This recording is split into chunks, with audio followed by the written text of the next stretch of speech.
Swastiastu. Assalamualaikum warahmatullahi wabarakatuh. Shalom, nama budaya, salam sejahtera bagi kita semua. Honorable Dean of the Faculty of Engineering and Informatics, which is represented by Mr. Iwayan Aditya Suranata Eskom MCom, Honorable Head of Study Program Environmental Engineering, Honorable Speaker Mr. Robindro Aribam and Mr. Wayan Budi Sentana, ST MCom PhD, respected guests and dear participants, good morning. My name is Niluputuika Chandrawangi. It is an awesome and precious change for me to be your Master of Ceremony this morning on Wednesday, 12 September 2024. On behalf of the organizer, we would like to extend a warm welcome and express our gratitude for participating in the international seminar with the theme A Quartal Life Crisis Management and Approach Through Science and Spirituality. Before we begin, I'd like to take a few moments to explain the rules for today's seminar. The first one, please ensure that all mobile phones are set to silent mode or switched off. Second, questions will be addressed after each presentation. We encourage you to actively participating during the Q&A session. Third, kindly remain seated through the seminar unless necessary to minimize disruption. We hope that you will adhere to these rules and participate fully in the seminar. Thank you for your cooperation. Distinguished guests and esteemed attendees, in the name of our nation, I ask that you stand and sing Indonesia Raya, the national anthem of Indonesia, and also we will sing Undiknas March. For all of the participants, please stand up.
Undiknas alma materku, pengembara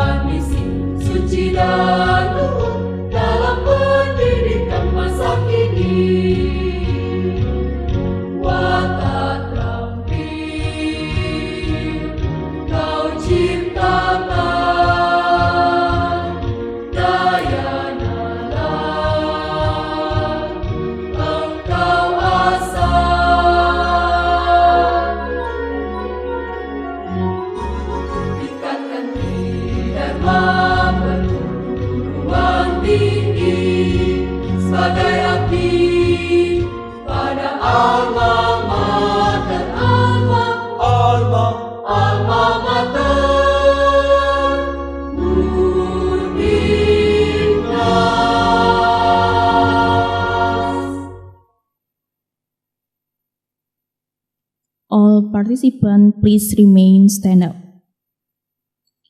Before continuing the event, let us pray together that this event can run smoothly. We will pray in accordance with our respective belief. Pray, begin.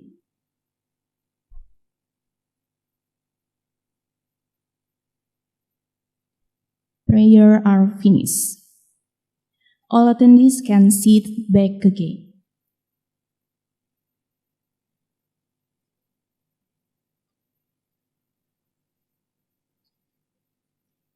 Next, we invite the Dean of Faculty of Engineering and Informatics, represented by Mr. Wayan Budi Sentana, SCOM, MCOM, to give a welcoming remarks and open today's seminar.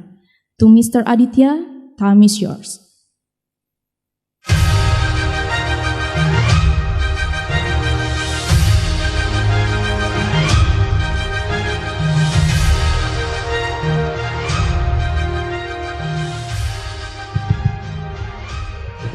Cek.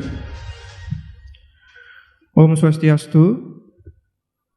Assalamualaikum warahmatullahi wabarakatuh. Salam Namo Buddhaya. Peace be upon us all. Distinguished head of the study program, honorable speaker, esteemed guests, and all participants of this seminar. First of all, I would like to convey that the sincere apologies from the Dean of Faculty of the Engineering and Informatics, who is unable to join us today as he is currently attending the opening of the inaugural lecture for the professional engineering program.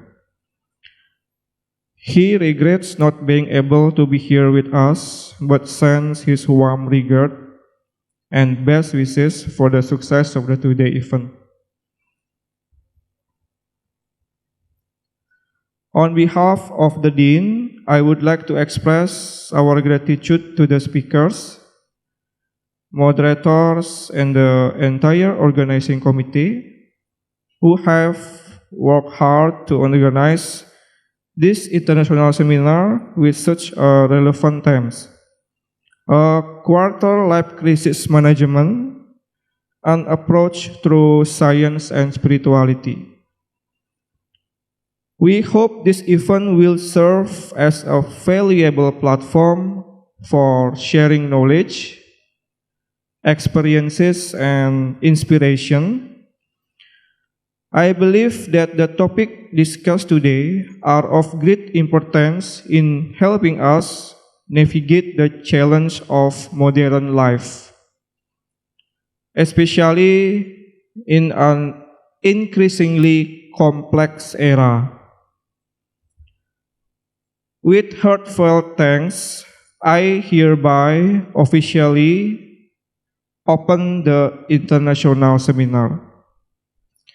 Atas berkat rahmat Tuhan Yang Maha Kuasa, bersama ini saya secara resmi membuka seminar internasional ini.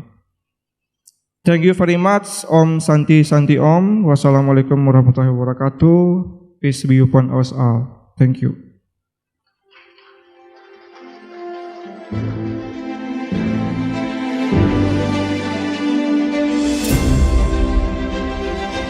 Thank you, Mr. Aditya, for the welcoming remarks.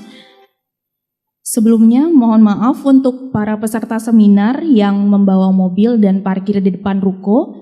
Untuk mobil dengan DK 1386 ACO dan DK 1250 FAN, harap untuk segera memindahkan mobilnya.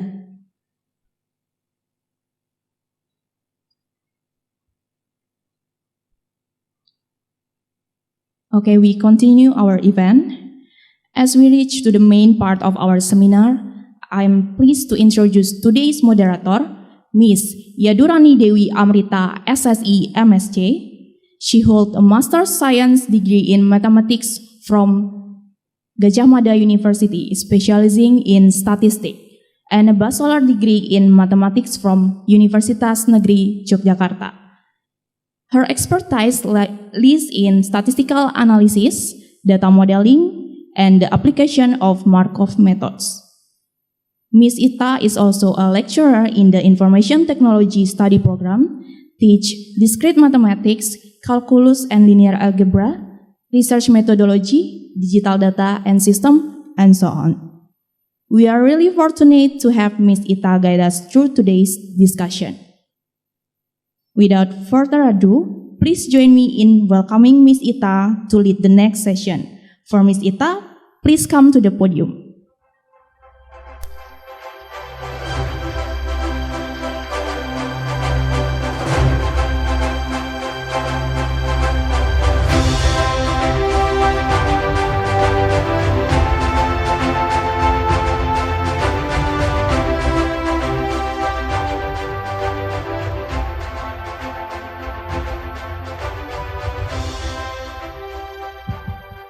Okay, good morning and greetings to everyone, distinguished speakers, honored guests, and all participants of this international seminar. Welcome. Thank you for joining us today. My name is Yadurani Dewi Amrita, and I will be your moderator today for international seminar on quarter life crisis management, an approach through science and spirituality. So, ladies and gentlemen, this theme is highly relevant to the current challenges faced by young adults, often referred to as the quarter life crisis. And this phenomenon is characterized by a feeling of confusion, anxiety, and uncertainty about the future. Through this seminar, we aim to explore scientific and spiritual approaches to managing this crisis, providing holistic insight and solution to our participants. All attendees, before we begin, allow me to introduce our esteemed speakers. So today, the first one, we have Mr. Wayan Budi Sentana, PhD. He has been lecturer at Politeknik Negeri Bali since 2014. Specializing in information system management and teaching subjects such as database concept, web programming, and C++ programming. Okay, he also served as a system engineer at Macquarie University Cybersecurity in 2023 and was a sessional academic staff member from 2022 and 2023. With a PhD in cybersecurity from Macquarie University and Master in Informatic Engineering from ITS Surabaya. His research spans blockchain security, mobile security, and more, recognized with multiple awards, including the LPDP Scholarship and Lecturers Excel Award. He was a finalist in the 2022 Cyber Thesis Competition at University of New South Wales, Sydney. So for Mr. Budi, please come to the stage and please give applause for Mr. Budi.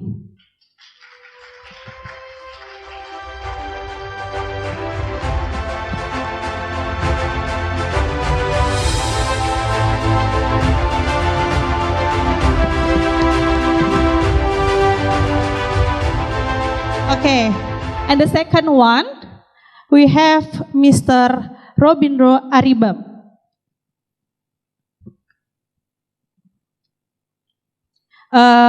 Mr. Aribam received his bachelor's degree in highest honors in botany from Manipur University and later completed his master degree in botany with specialization in plant pathology from Kurukshetra University or KUK. He briefly worked as a research fellow in the Indian Institute of Technology or IIT, Kargapur, before formally joining the Bhaktivedanta Institute in Kolkata 2007. And internationally recognized Center for Advanced Studies in Vedanta and Science. Trained extensively by the Institute founding director, Dr. Singh in Science and Spirituality. Now serve Director of Bhaktivedanta in Manipur, India. Mr. Aribam, specialist in engaging with youth and promoting alternative lifestyle, while also translating book on Vedanta and science from English to Manipuri and Bengali to English. Over the years, he has delivered numerous lectures at institutions both of India. So for Mr. Aribam, please come to stage and once again give me applause for Mr. Aribam.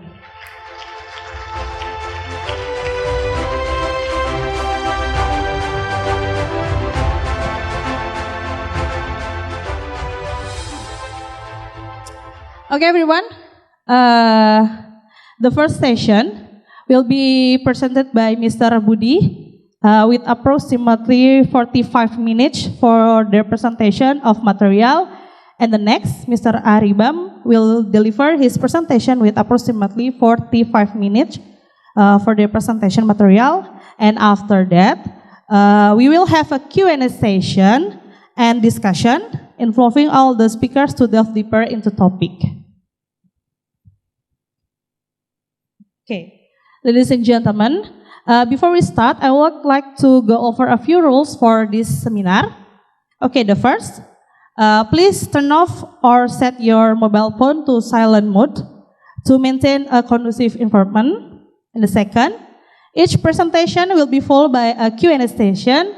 So please save your question until the speaker has finished their presentation. And the last, for those who wish to ask question, please raise your hand and state your name and affiliation before asking your question. Okay, now, without further ado, let's begin to our first session. I would like to invite Mr. Budi to deliver his presentation. So for Mr. Budi, the time is yours.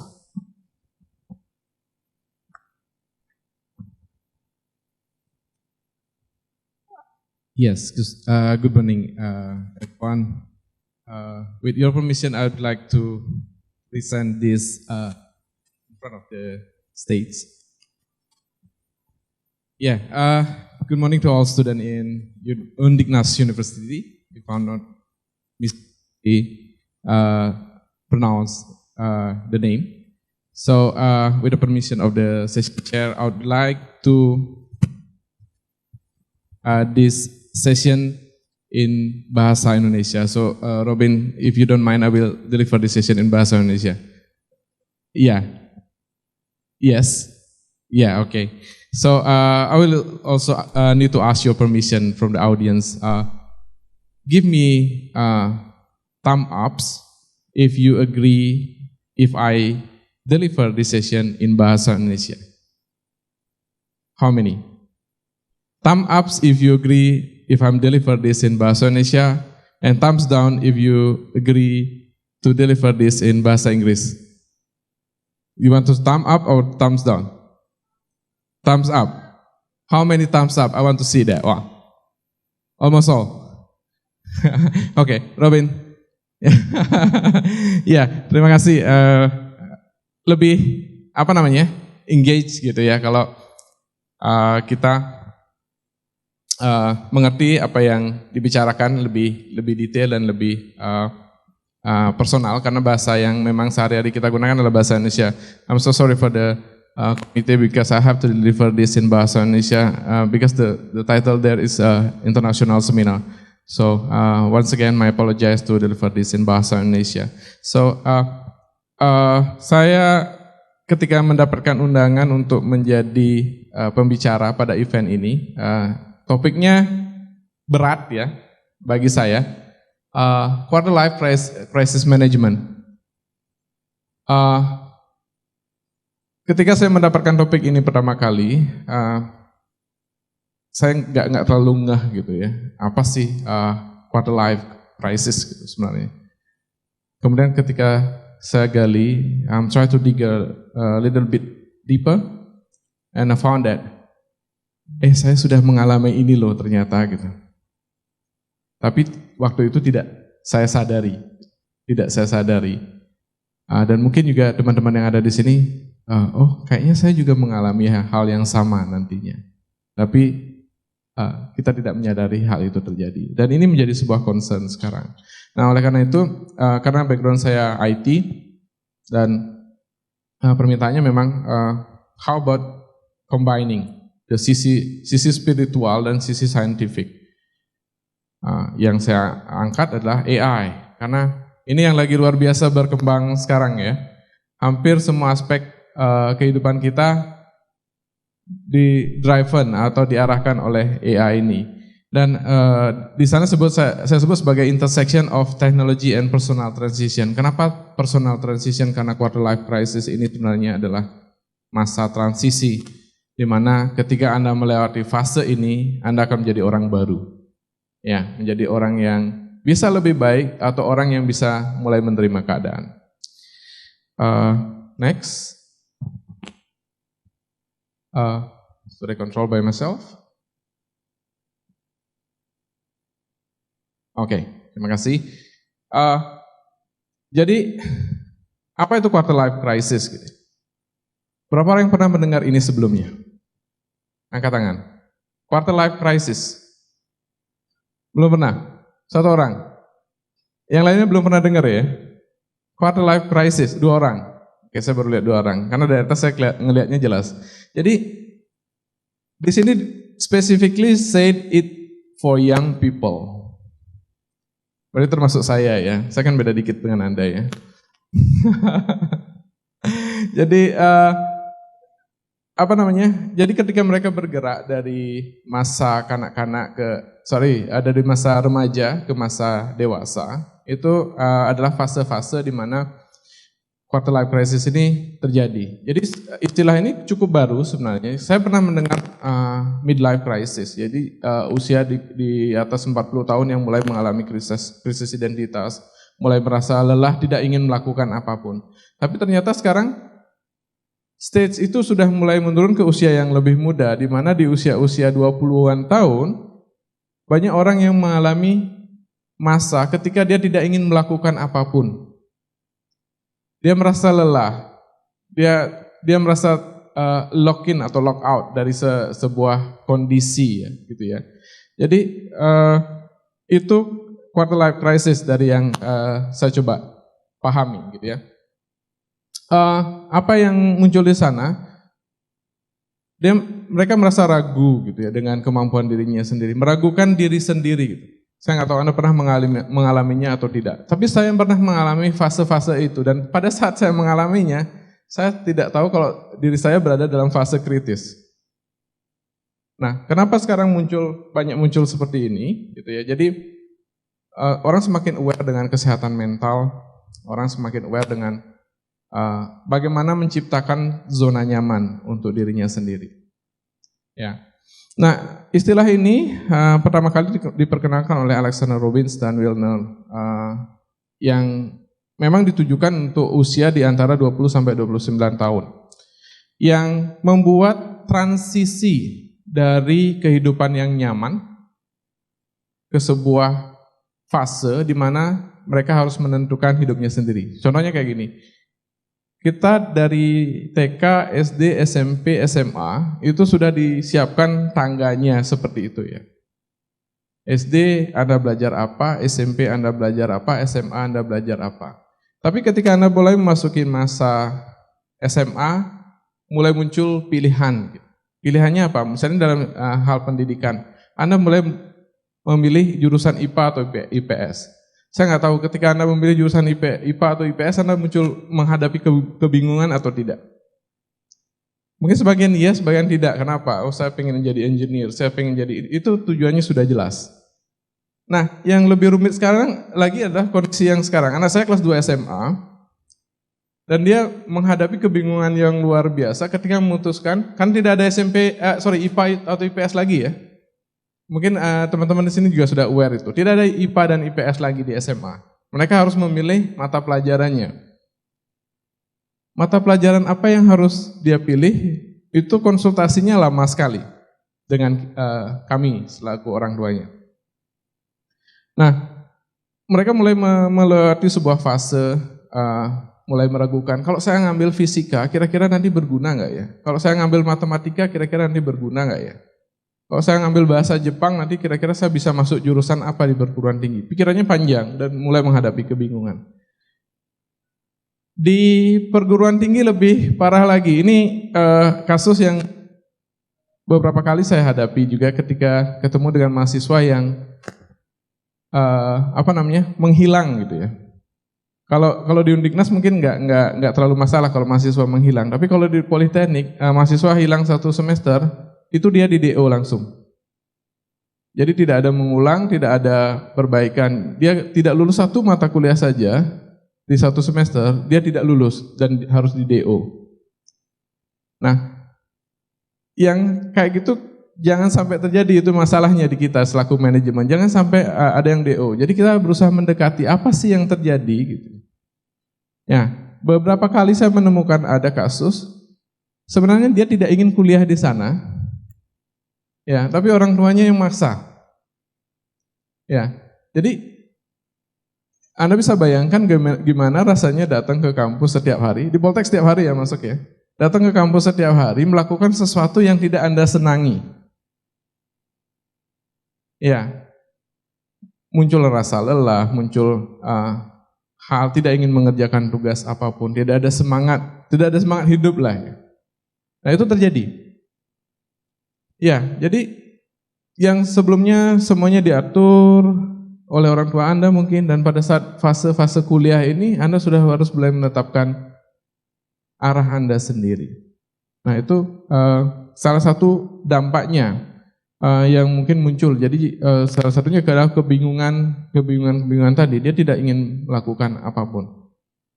Nah yang lebih parah lagi, dampak yang bisa ditimbulkan oleh quarter life crisis ini adalah sampai hal yang bersifat cukup ekstrim ya, seperti misalnya bunuh diri dan seterusnya. Kalau Anda nonton film Dead Poetry Club, ya ada orang tuanya memaksa untuk anaknya masuk di Harvard Medical School, kemudian ada gurunya yang memang bidangnya berbeda, ya mengajarkan puisi dan seterusnya. Ternyata romansa itu yang membuat seseorang itu menjadi hidup, ya. Karena dia sudah dari awal di-driven oleh orang tuanya yang dididik dengan secara keras sekali, akhirnya dia tidak bisa menghadapi krisis yang dihadapi dan dia berakhir bunuh diri. Nah, ini yang mungkin tidak kita terlalu sadari ya, tapi kalau kita coba lihat lebih detail lagi. Bali ini adalah provinsi dengan tingkat bunuh diri tertinggi di Indonesia. Ya, mungkin nggak ada yang aware gitu ya, karena ketika ada kasus seperti ini orang cenderung menutupi. Tapi di kampung saya aja ada yang berasal dari Jemberana nggak di sini? 1 orang. Ya, Jemberananya ini Jemberana pelosok. Jadi kalau baru 3 tahun yang lalu ada di Google Map, sebelumnya tidak ada di Google Map. Kampung saya ini berasal dari pegunungannya Jemberana. Nama kampungnya Banjar ya, karena di Bali Banjar, itu Banjar Juk Manis. Itu seingat saya udah ada 3 kasus bunuh diri. Yang 1 orang tua mungkin alasannya karena sakit. Yang 2 ini adalah satunya seusia saya dan satunya lagi lebih muda dari saya. Nah, yang 2 ini saya nggak tahu kasusnya apa. Yang seusia saya mungkin orang mengira adalah karena tekanan sosial dari masyarakat karena dia berhutang cukup banyak dan seterusnya. Nah, hal-hal yang kayak gini yang dampak dari quarter life crisis yang dia handle dengan cara yang tidak baik. Ya, makanya orang mulai aware dengan hal-hal seperti ini sekarang. Nah, apa respon yang mungkin muncul di sana? Dibilang rasa marah terhadap situasi tertentu. Pernah nggak ada merasa pengen marah-marah nggak jelas gitu? Ya, sering ya. Yang cewek terutama ketika masanya gitu ya, masa jatahnya marah gitu ada kan 3 hari sampai 5 hari gitu ya. Tapi ada juga mungkin situasi lain yang men-trigger hal-hal tersebut terjadi. Kemudian merasa takut gimana saya nanti ke depannya, bisa nggak saya dapat pekerjaan yang seperti itu misalnya. Bagi sebagian besar orang ini menjadi hal yang masa depan itu menjadi hal yang sangat menakutkan sekali gitu ya. Tapi bersyukurlah Anda yang merasa sekarang saatnya menikmati hidup, nanti ada saatnya sendiri ketika menemui dunia pekerjaan. Kemudian merasa tidak berdaya. Ya, saya tidak bisa melakukan ini, saya tidak bisa melakukan itu. Tidak ada percaya diri untuk menyelesaikan sesuatu. Ya. Kemudian tidak mempunyai tujuan hidup. Ya, saya mau ngapain nih nanti sebenarnya ke depan. Nah ini beberapa indikasi atau dampak yang mungkin muncul dari quarter life crisis ini. Nah, next. Nah, ada dua tipe. Saya mencoba menggali juga lebih dalam. Ada dua tipe ya, istilahnya disebut login sama logout. Login ini ketika Anda merasa terjebak pada suatu kondisi, Anda tidak nyaman di zona itu, tapi Anda tidak bisa melakukan apapun. Misalnya, ketika nanti Anda bekerja, Anda berada di sebuah lingkungan, kalau sekarang istilahnya toksik gitu ya. Anda tidak senang dengan lingkungannya, Anda digaji tetap per bulan, tapi Anda tidak bisa keluar. Tidak bisa keluarnya kenapa? Kalau Anda keluar, Anda kehilangan sebuah jaminan hidup. Ya, apalagi kalau Anda sudah berkeluarga, baru mulai berkeluarga, ada tanggungan, ada cicilan. Anda sangat tidak senang sekali dengan pekerjaan Anda, tapi Anda tidak bisa keluar.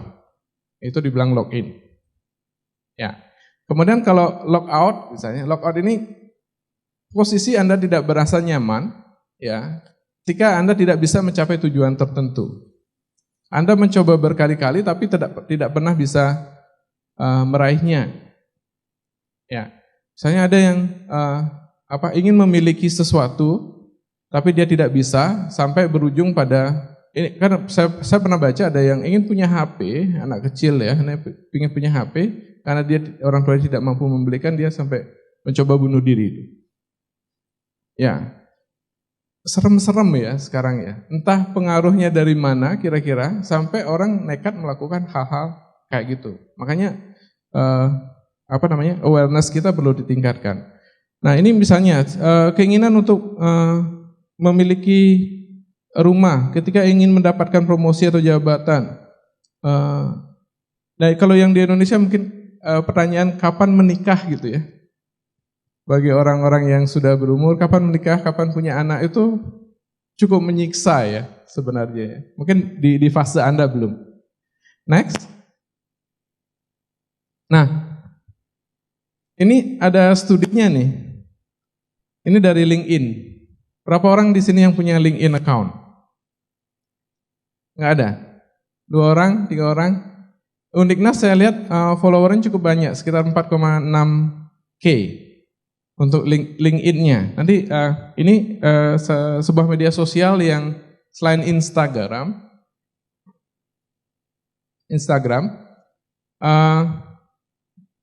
media sosial ini dipakai untuk melakukan showcasing ya, untuk pamer sebenarnya pencapaian dari mahasiswa. Dia bisa melakukan apa? Dari sisi akademik dia bisa melakukan apa skill yang dia miliki.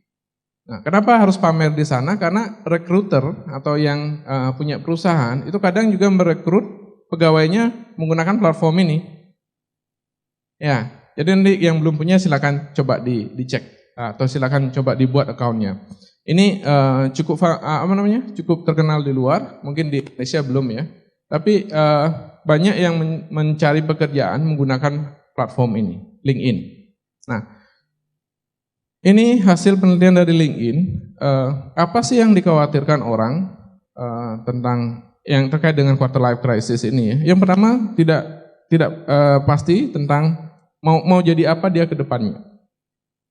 Jadi dari sekian banyak responden, ini penelitiannya dilakukan di Amerika, Kanada, India, dan Australia.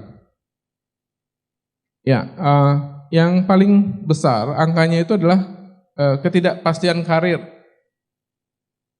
Ada yang pernah kepikiran nggak nanti setelah lulus pengen kerja di mana gitu? Ada yang khawatir nggak dengan hal kayak gitu?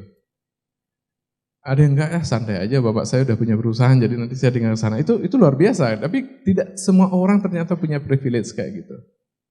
Ya, saya dulu ketika lulus kuliah pertama kali itu percaya dirinya luar biasa bakal menemukan pekerjaan dengan cepat gitu ya. Tapi ternyata juga harus menunggu selama 1 bulan sampai 2 bulan untuk mendapatkan pekerjaan. Jadi selama 1-2 bulan itu menyiksa sekali gitu. Baru mulai merasa, oh ternyata mencari pekerjaan itu susah gitu. Ternyata saya tidak segampang itu menjual diri saya gitu. Ya, tidak segampang itu mendapatkan pekerjaan. Walaupun sebelum kuliah pun saya sudah mendapatkan sertifikat gitu dari Bank Mandiri bahwa saya pernah bekerja untuk mereka pada saat saya kuliah. Kemudian pilihan karir ke depannya mau jadi apa gitu. Berapa orang cita-cita jadi PNS di sini? Nggak ada. Nggak pengen ya, beda orientasinya ya. Ada. Nggak pengen jadi PNS gitu ya. Nah, jadi bagi sebagian besar orang, PNS itu adalah salah satu yang menjadi tujuan hidup ya, pilihan karir yang ultimate lah bisa dibilang. Kemudian ini berikutnya, ini bagi yang sudah memiliki penghasilan sendiri ya. Kalau bagi Anda mungkin nggak terlalu berpengaruh karena masih ada bank mama dan bank papa gitu ya. Jadi tidak menghasilkan cukup uang untuk mensupport kebutuhan hidup. Ini salah satu kekhawatiran terbesar. Kemudian ingin membeli properti. Nah ini stuck in the root. Jadi melakukan hal yang sama berulang-ulang dan tidak bisa melakukan, tidak punya pilihan lain. Misalnya sebuah pekerjaan, Anda mengerjakan itu walaupun dengan tidak senang, tetap dilakukan tapi Anda senang duitnya. Ya. Kemudian ada, Anda merasa tidak cukup melakukan traveling, ada nggak yang kira-kira? Oh lihat temannya dia jalan-jalan ke Lombok, jalan-jalan ke Labuan Bajo, terus Anda pengen, oh berarti saya kurang piknik gitu.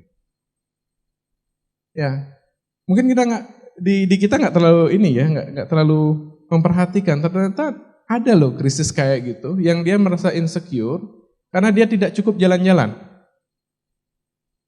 Ya, kemudian ini yang mungkin banyak ya. Kapan menikah, kapan punya bayi?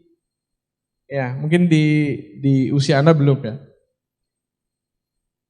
Kemudian tidak mencapai tujuan personal tertentu bagi yang cukup ambisius gitu ya. Kemudian tidak mengikuti karir yang mereka inginkan. Nah, ini beberapa kekhawatiran yang ada. Nah, apakah ini terjadi di Indonesia? Karena ini penelitiannya dilakukan di luar ya. Kalau menurut Anda kira-kira di Indonesia gimana? Ada nggak kekhawatiran kayak gini? Ada, mungkin yang punya bayi sama menikah itu yang banyak ya. Yang sisanya mungkin nggak terlalu. Nah, coba the next slide. Nah ini, Indonesia dinobatkan jadi negara paling santai di dunia. Artinya harusnya krisis ini nggak terjadi ya. Ini dari, saya ambil dari 2 media, Kompas sama satu lagi Liputan 6 kalau nggak salah. Indonesia jadi negara paling santai, jadi harusnya tidak perlu stres, tidak perlu ada yang namanya quarter life crisis, tidak perlu ada namanya middle life crisis. Karena penduduknya sangat menikmati. Tapi ternyata enggak juga gitu. Jadi ada 2 penelitian yang saya baca. Yang satu dilakukan di Surabaya, yang satu dilakukan di Makassar. Respondennya memang kecil. Tapi ternyata yang pertama itu 55% mereka mengaku memiliki midlife crisis. Yang berikutnya 59% itu mereka mengaku memiliki quarter life crisis. Artinya Indonesia tidak sesantai itu ya negaranya. Dan mereka masih memiliki rasa yang insecure. Ya. Jadi sebenarnya ada di samping kita, atau mungkin kita mengalaminya tapi kita tidak menyadarinya sampai ada orang yang men-trigger, kamu kira-kira punya perasaan kayak gini nggak? Oh ya, ternyata benar ada. Nah, karena bagian saya adalah tentang bagaimana AI ya kaitannya dengan quarter life crisis ini. Mungkin next slide. Nah, bagaimana caranya menghadapi atau mencoba terlepas dari quarter life crisis? Yang pertama, Coba deh dilihat ke dalam diri sendiri dulu. Ya, kadang apa kita terlalu ambisius, apakah kita terlalu malas? Yang ternyata yang terlalu itu tidak baik gitu ya.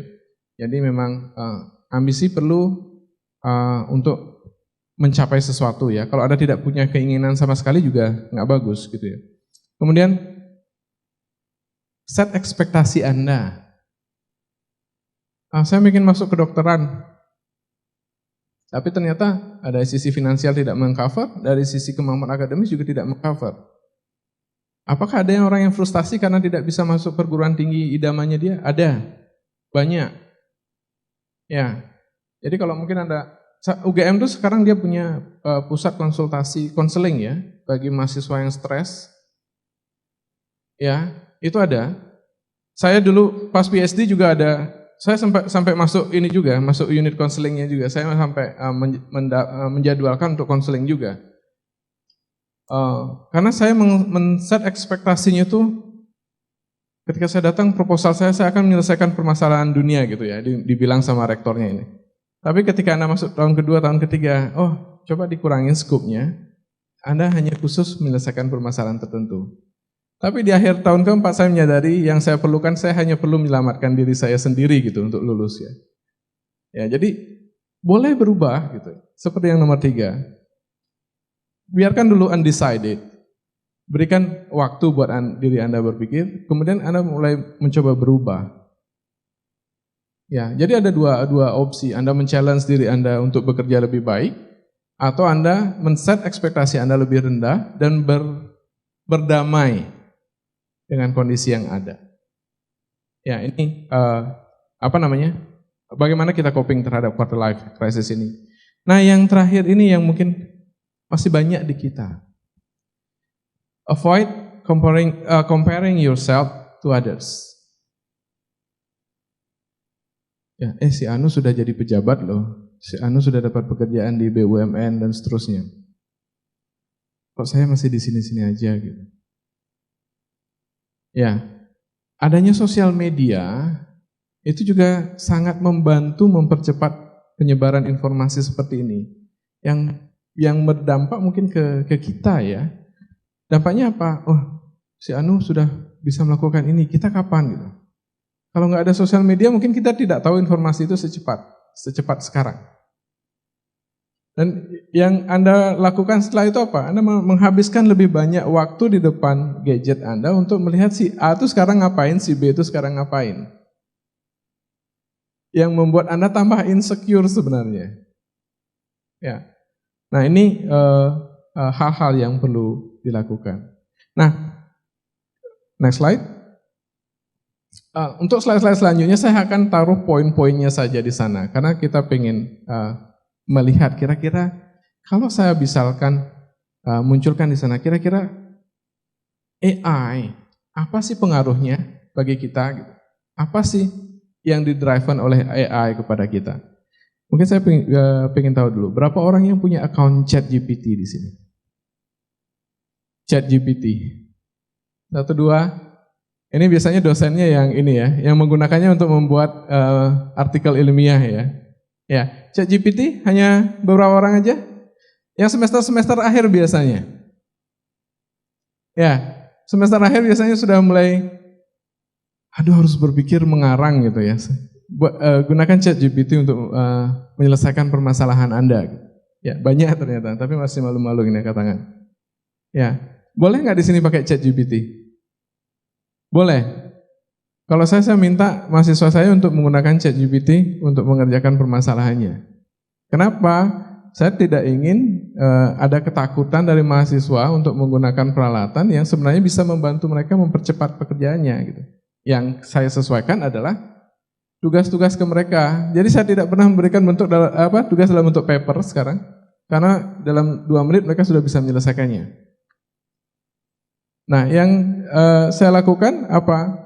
Saya hanya memastikan mereka menyelesaikan sebuah tugas, ya, mengikuti step-step tertentu dengan bantuan ChatGPT. Misalnya ketika coding gitu ya, ketemu pointer, ya, pointer apa yang dilakukan? ya tanya ChatGPT bagaimana contoh membuat pointer, terus saya minta mereka untuk membuat yang baru.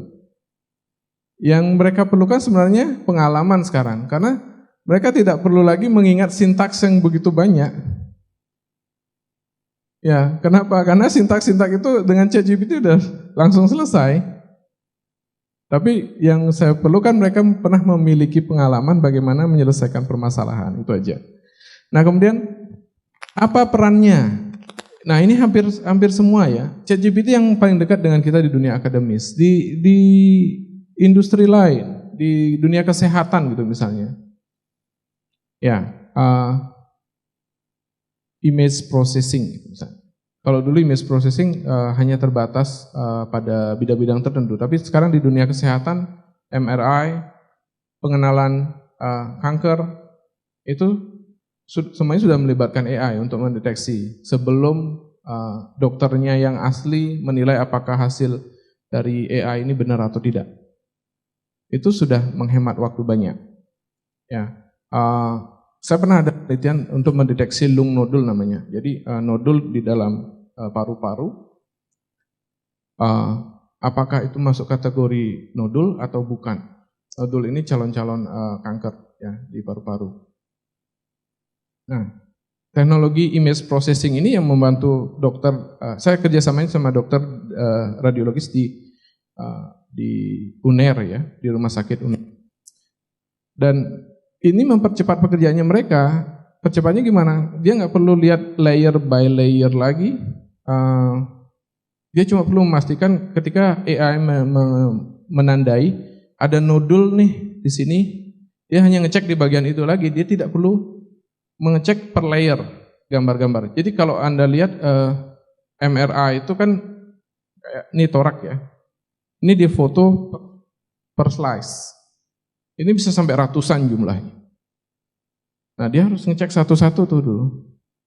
Nah, kalau dengan teknologi yang ini, image processing, dia menandai, oh di sini nodul, di sini nodul. Dokternya hanya melihat ini benar nodul atau enggak, ini benar nodul atau enggak. Itu mempercepat. Next.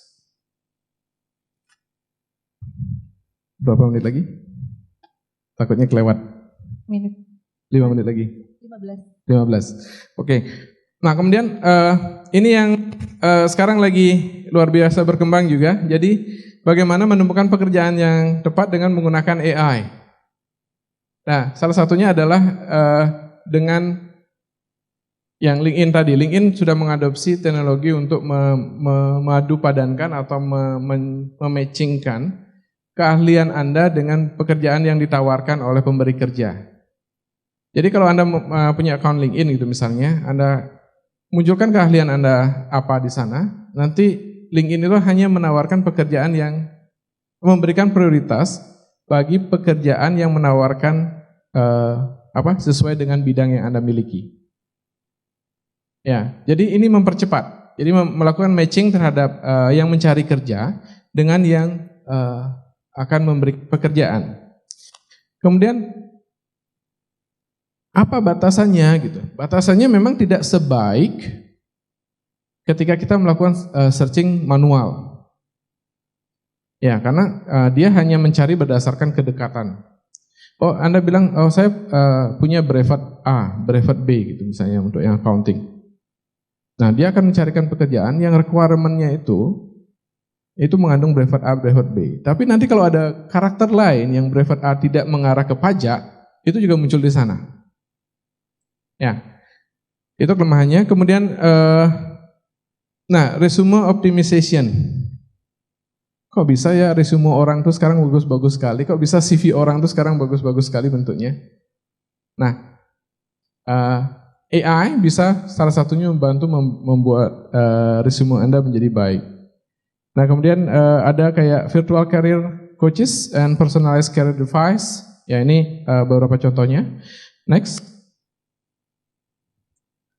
Nah, ini kaitannya dengan learning platform. Ini bertebaran sekarang di internet. Jadi AI ini bisa memutuskan kira-kira passion Anda kemana berdasarkan data-data yang sudah Anda upload. Kemudian ada assessment tools. Ya, Jadi beberapa hari lagi saya akan menghadapi ujian dari Apple Developer Academy, yang ujiannya itu saya bisa lakukan kapan saja, tapi dalam kondisi kamera saya harus tetap menyala, ya, dan tidak ada orang lain yang lewat di kamera. Ya, ini nggak mungkin orang yang ngawasin. Ini robot yang ngawasin, jangan sampai ada orang lain yang lewat di depan kamera. Kalau ada hal seperti itu, sistem ini akan otomatis ditutup, dia akan mendiskualifikasikan pesertanya. Ya, apa yang terjadi di sana? Pengawas orang itu sudah mulai terganti. Jadi AI ini sudah bisa memutuskan, oh orang ini sudah melanggar peraturan karena ada pergerakan. Artinya apa? Jadi kemampuan sistem untuk mendeteksi ini orang atau bukan yang lewat itu juga harus teruji. Ya, dan ini sudah ada, sudah digunakan, sudah bukan hanya sekedar research lagi, tapi sudah digunakan. Ya, jadi itu salah satu alat assessment ya, assessment sampai memutuskan kira-kira kalau random. Pertanyaan yang random itu saya pikir sudah sangat umum, tapi yang menggunakan teknologi image processing untuk mengenali lingkungan sekitar dan sampai memutuskan apakah orang ini berhak lanjut ujian atau tidak, itu cukup baru saat ini. Next. Nah, kemudian ini juga ada concern tentang personal identity ya. Tapi sekali lagi ini mungkin tidak berlaku untuk di Indonesia karena orang di Indonesia cenderung ingin terekspos gitu ya. Jadi saya nggak tahu seberapa concern Anda dengan privacy Anda gitu. Karena mungkin hampir setiap kegiatan yang Anda miliki Anda akan upload di sosial media gitu kan. Bangga ketika kita melakukan expose terhadap hal tertentu. Tapi di Eropa, di negara yang berkembang, privacy ini identitas ini menjadi sesuatu yang sangat berharga. Jadi saya kuliah 4 tahun, saya duduk di meja yang sama, di ruangan besar dengan teman-teman lain, sampai sekarang pun saya tidak tahu nomor teleponnya. Terus gimana saya komunikasi? Komunikasinya email, karena dia nggak resmi. Terus komunikasi langsungnya gimana? Rapat. Duduk sebelahan ini bisa 1 hari nggak ngomong. Ngomongnya ketika makan siang, dan itu pun ngomongnya nggak sampai ke tinggal di mana dan seterusnya. Ya, jadi mungkin di kita agak sedikit berbeda. Mungkin ketika saya duduk bersebelahan nggak bisa nggak ngobrol dengan teman. Mungkin suasana itu yang saya rindukan ketika saya harus kembali ke sini. Ya, makanya saya memutuskan untuk kembali ke Indonesia. Kemudian nah ini influence of AI algorithm on self-esteem and self-image.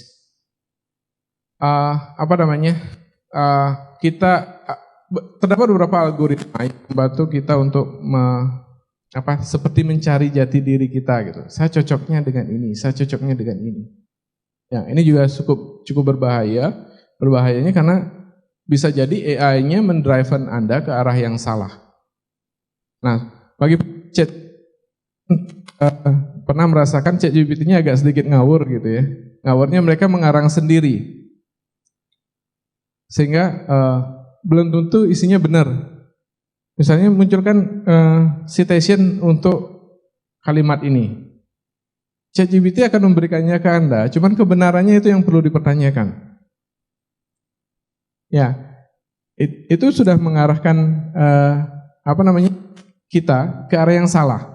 Nah, Anda bayangkan kalau Anda terus melakukan ini dan AI mendrive Anda ke arah tertentu. Nah, ini bisa terjadi.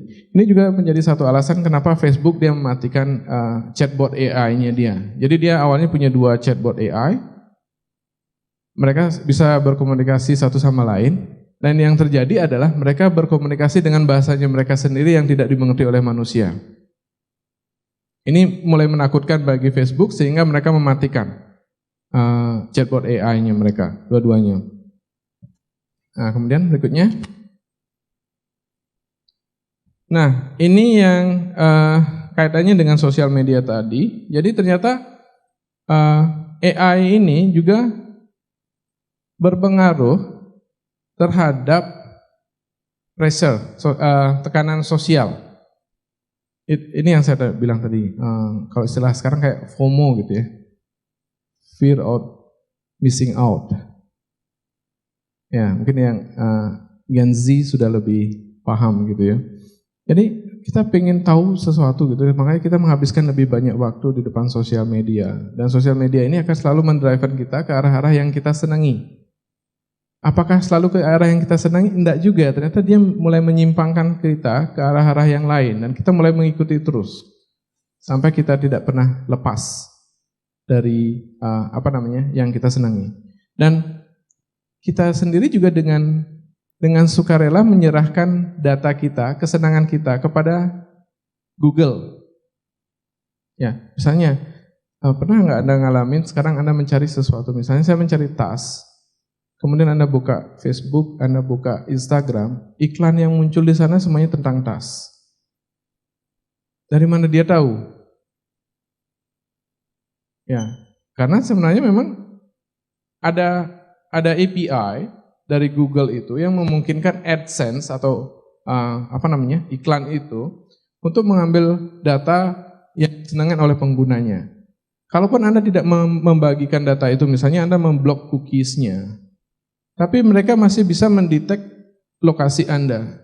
Loh, apa hubungannya lokasi dengan kesenangan? Ternyata lokasi itu biasanya adalah berpengaruh terhadap komunitas. Kalau Anda berada di komunitas tertentu, biasanya kesenangannya adalah sama. Nah, ini kemampuan machine learning untuk melakukan pemetaan ini, sehingga yang ditawarkan ke Anda itu adalah yang sesuai dengan yang disenangi oleh komunitas tertentu, dan pada umumnya Anda akan suka juga karena Anda adalah bagian dari komunitas. Ya, ini yang cukup mengerikan juga, dan dampaknya adalah mental health, kesehatan mental. Ada yang merasa saya harus mengikuti aplikasi ini terus-menerus. Saya sendiri pernah mengalami, bukan dengan sosial media, tapi dengan media pemberitaan.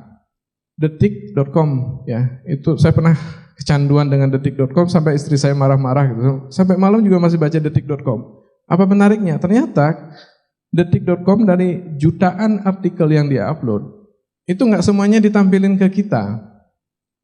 Yang ditampilin ke kita adalah yang topik yang terkait dengan yang kita senangin. Ya, itu yang membuat kita terus engage gitu ya dengan aplikasi tersebut sampai kita lupa waktu. Sampai pada satu titik di mana saya merasa ini nggak pernah selesai gitu. Topik itu akan selalu bersambung gitu. Jadi kalau saya komplain ke istri saya karena nonton sinetron, ternyata saya sendiri juga menjadi korban dari itu.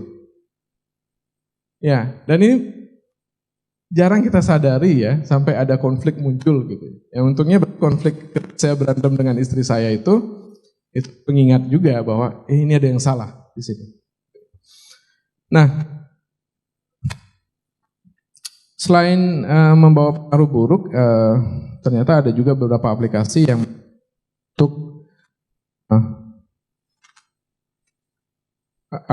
meningkatkan kesehatan mental kita. Karena aplikasi-aplikasi memudahkan ya dari sisi aksesibilitas, jadi Anda tidak perlu datang ke psikolog atau konsultan, tapi cukup menggunakan tools-tools ini aja. Mohon maaf Pak, 5 menit lagi. 5 menit lagi. Ya, slide berikutnya. Ya, ini ada sebuah studi dari yang terkait dengan quarter life crisis, bagaimana ciri-ciri orang yang mengalami quarter life crisis dan postingannya di media sosial. Ya, di sana dibilang dia akan memposting lebih banyak dengan kata-kata tertentu. Itu ada studinya juga, dan ini bisa membantu dalam proses diagnosis bagi orang-orang yang mengalami quarter life crisis. Next. Ini pemanfaatan AI di financial management. Mungkin rekan-rekan yang berasal dari background bisnis sudah terbiasa membuat forecasting, Dan sekarang AI bisa membantu Anda dalam proses forecasting. Hutang juga, proses pengelolaan hutang, bagaimana mengelola loans yang mungkin berasal dari berbagai macam sumber pembiayaan, dan juga meningkatkan literasi atau kemampuan pemahaman terhadap finansial. Berikutnya,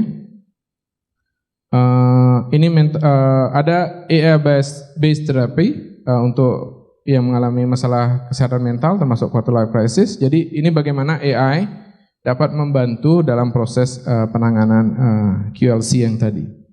Next. Ini ada beberapa studi kasus dalam AI yang bisa dimanfaatkan dalam konseling, impact-nya bagi perkembangan karir dan lain sebagainya. Saya percepat saja. Next. Next. Nah ini consideration yang perlu dipertimbangkan ketika Anda melibatkan AI dalam pekerjaan Anda. Yang pertama, data privacy dan security.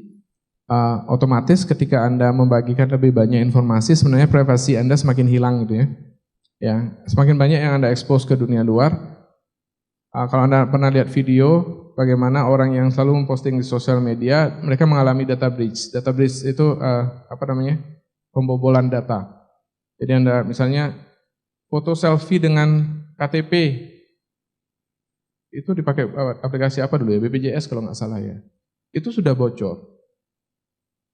Nah, kalau itu dipakai orang untuk melakukan pinjaman online kan bisa. Ya, modusnya gimana? Modusnya pernah dengar modus salah transfer nggak? Sebenarnya data Anda digunakan oleh orang lain untuk meminjam ke pinjaman online, terus tiba-tiba Anda mendapatkan uang transfer di rekening Anda. Loh, ini uang dari siapa? Tiba-tiba terus Anda dapat telepon. Pak, saya tadi salah transfer, minta tolong ditransfer ke nomor rekening ini ya. Kalau Anda jujur, Anda akan transfer ke sana. Yang berikutnya terjadi adalah Anda harus membayar cicilan online tadi, pinjaman online. Nah ini terjadi gitu ya. Kok nggak bisa di-trace sama banknya? Loh, bank itu kalau udah keluar dari gateway-nya ini, pembayarannya dia, udah nggak bisa ngapa-ngapain karena udah di luar jurisdiksinya dia.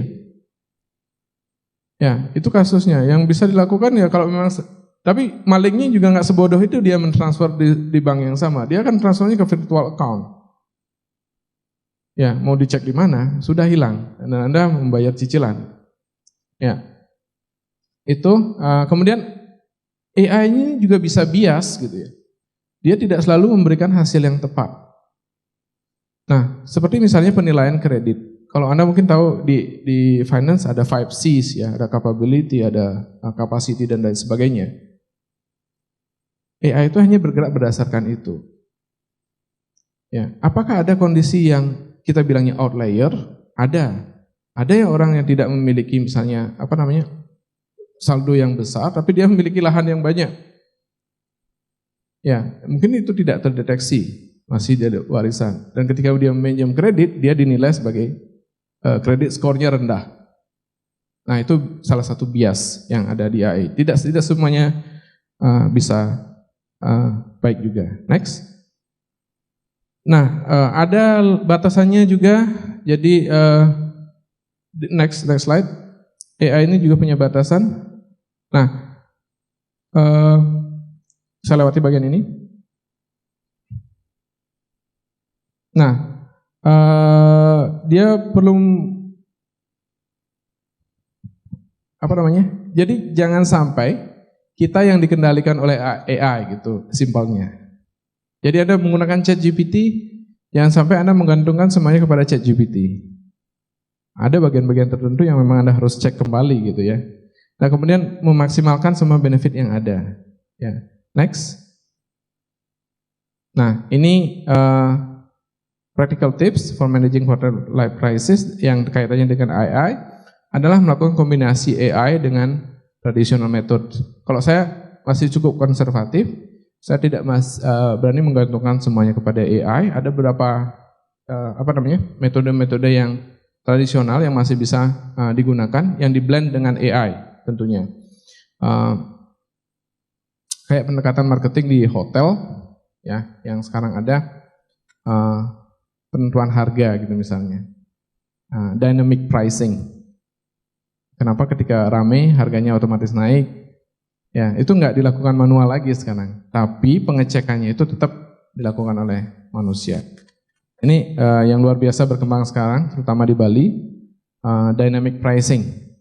Jadi beberapa vendor penyedia sistem itu bisa menjanjikan ke Anda pemilik hotel, ada dynamic pricing, yang Anda tidak perlu set harganya, Anda hanya cukup set ring atas dan ring bawahnya. Nanti AI-nya yang menentukan berapa kira-kira di bulan ini hotel Anda akan dijual per kamarnya. Ya. Kemudian ada bisa digabungkan untuk melakukan personal growth terhadap orangnya ya. Jadi dengan menggunakan AI untuk belajar terus-menerus karena quarter life crisis ini memang ada dan memang harus Anda lewati. Nah, AI bisa men-trigger Anda untuk menjadi korban, tapi juga bisa membantu Anda untuk melewati fase-fase ini. Kayaknya udah habis. Ya, next. Ya, saya pikir demikian dari saya. Jika ada yang kurang jelas atau ada yang ingin didiskusikan, kita bisa lakukan setelah ini. Terima kasih. Selamat pagi. Okay, thank you very much for Mr. Budi, the informative presentation. Once again, give applause for Mr. Budi. Okay, before we go to the Q&A session, next I would like to invite Mr. Aribam to deliver his presentation in the second session. So for Mr. Aribam, the time is yours. Thank you very much. All the audience were asked to not to use the handphone, but I'm using it as a timepiece. I hope that's okay. Can I keep it?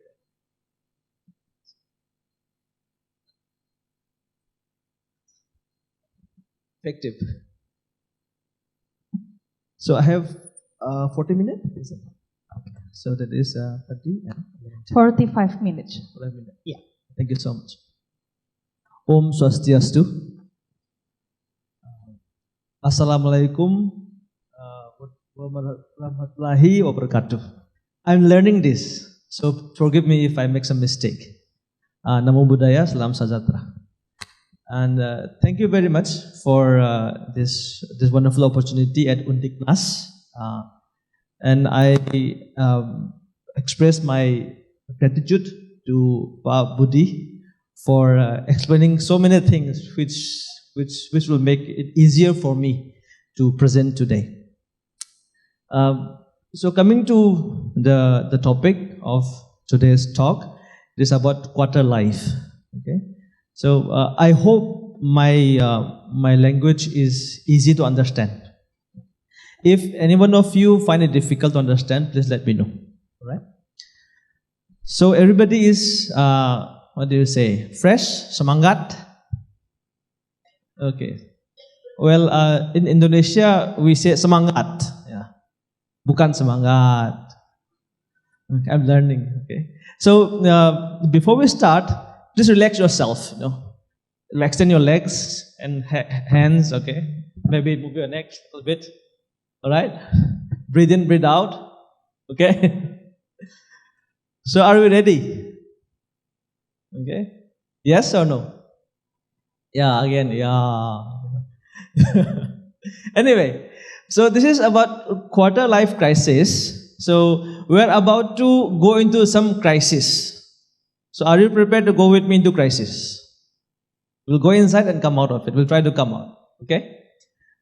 We are trying to find some solutions. Pak Budi spoke about the details, the definitions of quarter life crisis. So I will not go into details about that. Can we go to the, can we go first to the presentation number 3? Anybody is there working on that? Those who are, can we go to the slide, this PowerPoint presentation 3? No. Not this, the other presentation. There are 2 presentations. Actually, I wanted to a little bit introduce about the institute that I come from. Okay. By the time they arrange. My name is Robindro. I come from this place called Manipur in India. How many of you have been to India? Do you want to go to India sometime? Please come. Okay. The place I come from is all like mountains, like more mountains. We have a very big lake, more or less like Bali. Only thing is that we don't have the ocean there. Okay. So this is about almost 2,000 feet above sea level. So we have got nice weather, nice forests, no coconut, like it. The place I come from, this is on the border of Burma. So we are quite close to Burma and Thailand. So my face looks more like Balinese, I believe. So people in the immigration, they sometimes are confused about my passport. They say, "You are from India?" So thank you very much. So this is our institute. It is the Bhaktivedanta Institute. So it is our pleasure also to inform you that this is the 50th anniversary when this institute was started. So we basically deal with the interaction between Vedanta and science, or we say science and spirituality. And we try to meet with leaders around the world, including Nobel laureates and policy makers, so that we can bring their ideas to the youth, so that it can help them to better understand how to mold their lives. Can we go to the next slide, please? This is our director, Dr. T.D. Singh. He did his PhD in physical organic chemistry from University of California, Irvine, and he was a pioneer in science and spirituality dialogue. So he used to come to Indonesia, and we are trying to continue the work he was doing around the world. Next slide, please. These are some of the conferences that we have done over the years, some mostly international. We also conduct the yearly annual conferences for students all over India. The next slide, please. I think you must have heard about laser. Okay, laser is involved in all places around the world. This scientist, Professor Charles Townes, he was awarded Nobel Prize for his invention of laser. So Dr. T.D. Singh, he was a good friend of his. So he is discussing how science can relate with spirituality. And this is with Pope John Paul II. I think the Pope was recently here in Indonesia. Okay, so this was the Pope before. Next one, please. This one is meeting with Mother Teresa, and this one for an interfaith dialogue, interfaith meet in Brazil. The next one, please. Here he's meeting with the Indonesian leaders, with the former president, His Excellency Dr. K.H. Abdul Rahman Wahid. We lovingly call him Gus Dur. So he's meeting with him, and also with Ibu Gedong at her ashram. Next, please. Thank you. Can we go to this slide? So thank you very much. So this was in brief our activities. Besides this, we try to publish books. We have magazines. We have like newsletters, webinars, and we conduct to motivate the students about their life careers. And regarding today's topic and few other more, we have some books outside also. So after today's seminar, we request you to kindly go through some of the books, and if you like, you can take some of them. So let's begin. This is about quarter life crisis, as our Pak Budi has explained before. The next one, please. So I have divided into four parts. This slide. Quarter life. So basically, quarter life is we say it starts from the age 15 to 35. Within that, so many things happen. All right? So it is assumed, or it is believed, that during this, the crisis that we go through, a crisis generally means something that is going to have a big impact in your life. Okay? Something which may be seemingly disturbing, but it is not actually the end of life. Okay? Crisis means it is there, but you can come out of it. If you see our whole life, we are now talking about quarter life. Let us see about our whole life. Quarter means 1/4, right? So if you see the whole life, how life goes about. We were child, then we grew up, then we get old. So in the old ancient text of India, some of our great rishis, they have explained this. In our small age, infancy, okay, how do we spend time? By playing. And how long do we play for? From age 1 to age 10, we are simply playing. Okay. Then age 11 to 20, also somehow or other, till age 20, life goes by. Then as we grow up, we become like in youthful age. Then what do? We enjoy. Most of the time, we enjoy our senses. Like we try to enjoy with the opposite gender. Okay. Then we get married, so on and so forth. Then we become older, we become mature, and when we become mature, what happens? We are in anxiety. Anxiety about life, anxiety about the future. Okay? It goes on. And when people become old, they become invalid, they're concerned about the property, about money, about themselves, so many things. So life goes on in that way. Then what are the crises that we go through? If we say to make a list of different issues and different things, which you would classify as crisis, how many things would be there in the list? So this has been classified into three categories. 4 categories: birth, death, old age, disease. Okay. Anyone of you here want to become old? Anybody? Like Pak Budi said, if you want, thumbs up. If you don't want, thumbs down. Like that. Okay. So nobody wants to become old. Like, see, if somebody, like, if you are a girl, like you want to have good health, maybe look more beautiful, like all these things. And even boys also, right? Because nobody wants that.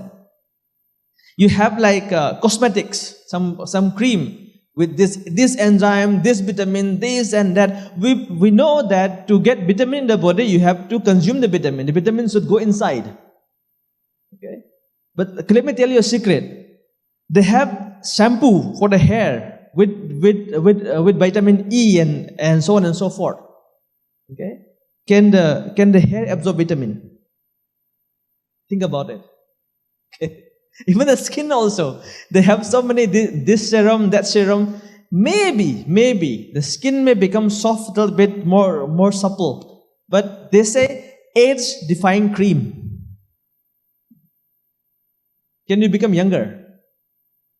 We can't. Because when you become older, when you become older, it means you have more experience in life. We are supposed to celebrate that. If you are going through some more crisis in life, you are getting more experience. You will be able to give more important lessons to others. So these are things to be celebrated. But we don't like old age. We don't like death. Because nobody wants to die. Anybody wants to have disease? Even birth also. Birth is like, it has so many troubles. So these are the things that we have to go through in life. But we don't want them. That it is being forced upon us. Okay? Something you don't want, but you can't deny. It is forced upon you. In that condition, will you be happy or sad?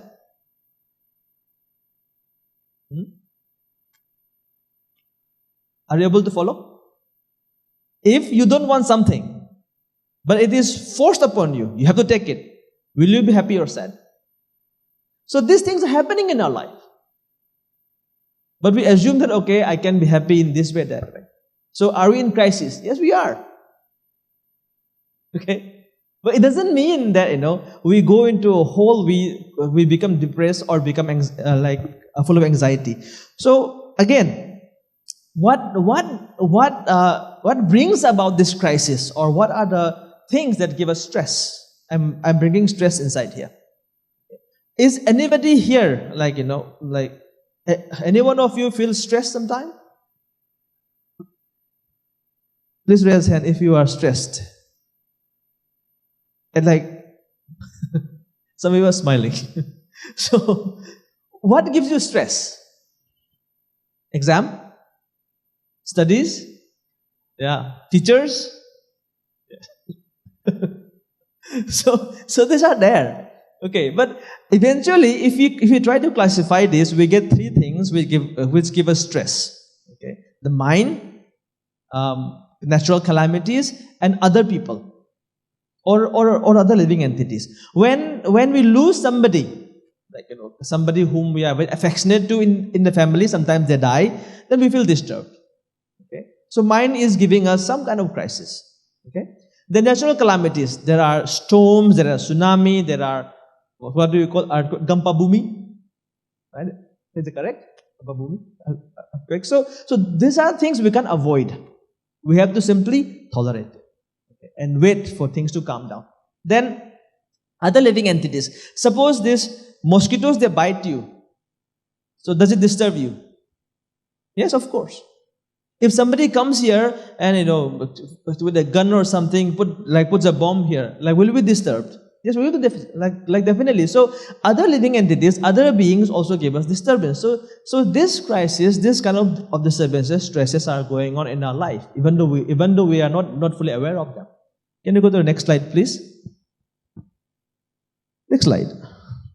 So if we try to understand what gives me happiness and distress, then let us try to examine ourselves. If I have something what I like, it makes me happy. Yes? If I have, if I don't have what I like, then it makes me a little bit, why I can't have it? That makes me sad. Then if I don't have what I dislike, I don't want it, and it is not with me, I'm happy. But if I have what I dislike, it makes me sad. Yes? So, what is making me happy? Something external. If it is there, I'm happy. If it is not there, I'm sad. So, my happiness is dependent on something which is outside. Right? That means I am being controlled. Yes or no? So in a sense, all this crisis we have in life, it is something to do with something external, which is not with me.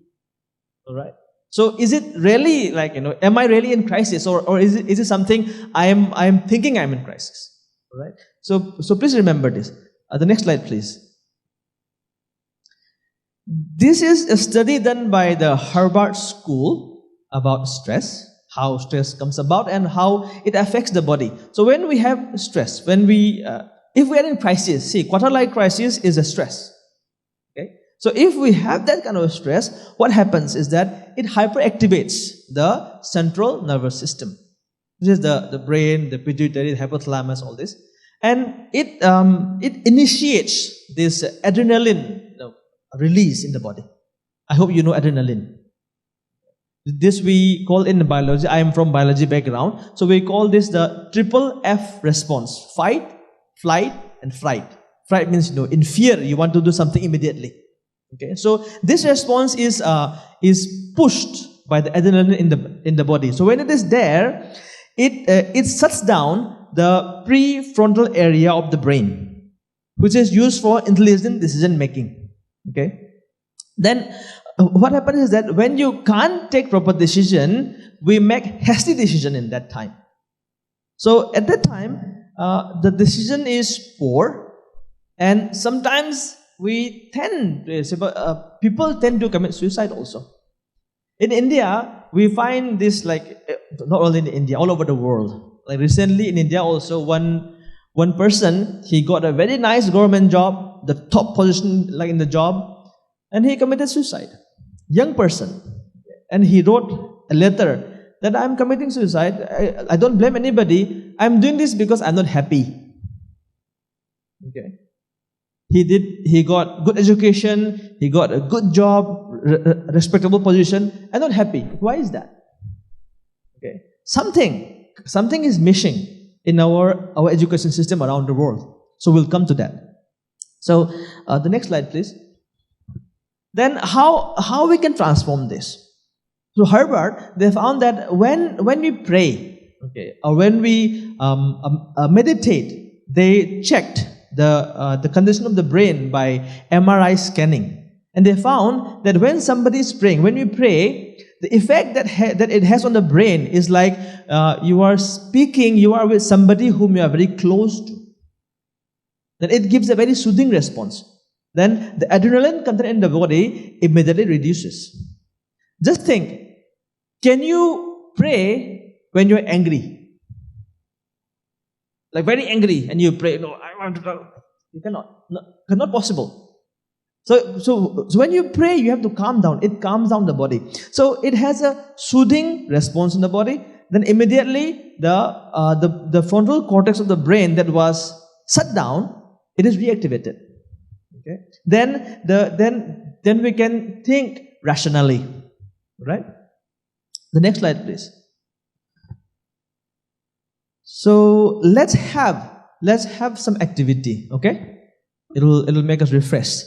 So this will be a group work. So I believe we have 3 persons, 2 persons somewhere. So those who are sitting in groups of 3 and 2. All right. So make yourself into groups. Would that be okay? So those who are sitting in 3 or 2 or 4, maybe you can make into groups. One person share some problem. Your problem can be imaginary or maybe real life problem, maybe studies or like health issues. So one person share your problem, and the other 2 or 3 person try to give solution. All right? One person share your problem, either imaginary or real life problem, and the remaining 3 or 2 can try to give solution. I'll give you 3 minutes. So would that be okay? Okay, so your time starts now. One person share your problem, and the others can try to give solutions. Pak Bude and Bu Ita can also.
One minute more.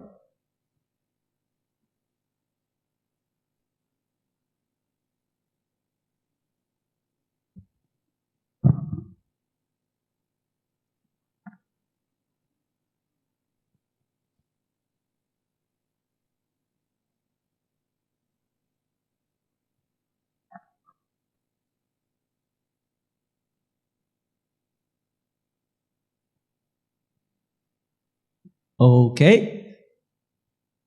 Did you get some answers? I hope. Okay. Some yes, some no. All right. Now let's go through one more exercise and come back to the same task again. So this is called the growth, the growth technique. So this is taught usually for training purposes. All right. So G is the goal. First, we identify what is the goal, right? That what you want to achieve. The next one is reality. So what is the current status that you are in in your position, will you be able to achieve your goal? Then, options. What options do you have? What are the resources, what choices you have to pursue that goal? Then when all these things are there, what about the will, the determination? Now what are you going to do? Okay. Then T, so to do that, what tactics are you going to adopt? Then how are you going to do it? So when you have all this, suppose you get success. Okay, you got the solution. So do you want success one time only, or you want the success to continue? So for that to continue, you have to have to make it a habit to do these activities. Okay. So now go back again to the same group, and the person who had the problem, please repeat your same problem, and those others who were trying to give solution, ask this question to that person. Okay. Ask this question and see how you respond. Okay. So I'll give you another 3 more minutes. So your time starts now.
One minute more.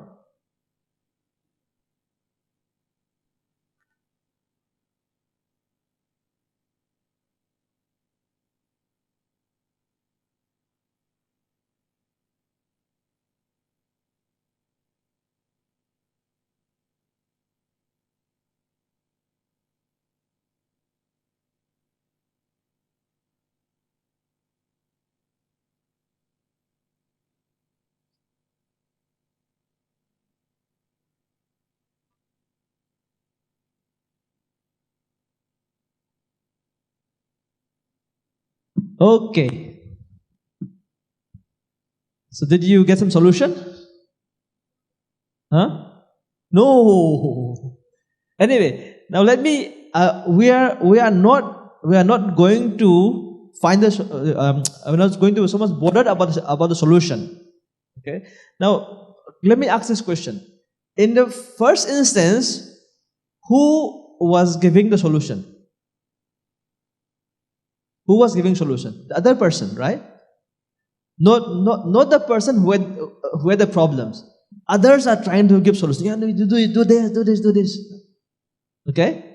And in this case, who's giving solution? Yeah? Ourselves. Yes or no?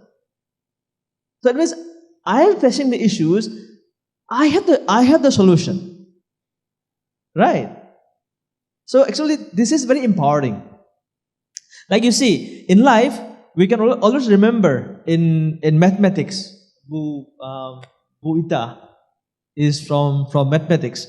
So in mathematics, we have problems. Okay? So the teacher asks, solve this, find solution to this problem. Okay? Is there a problem without a solution?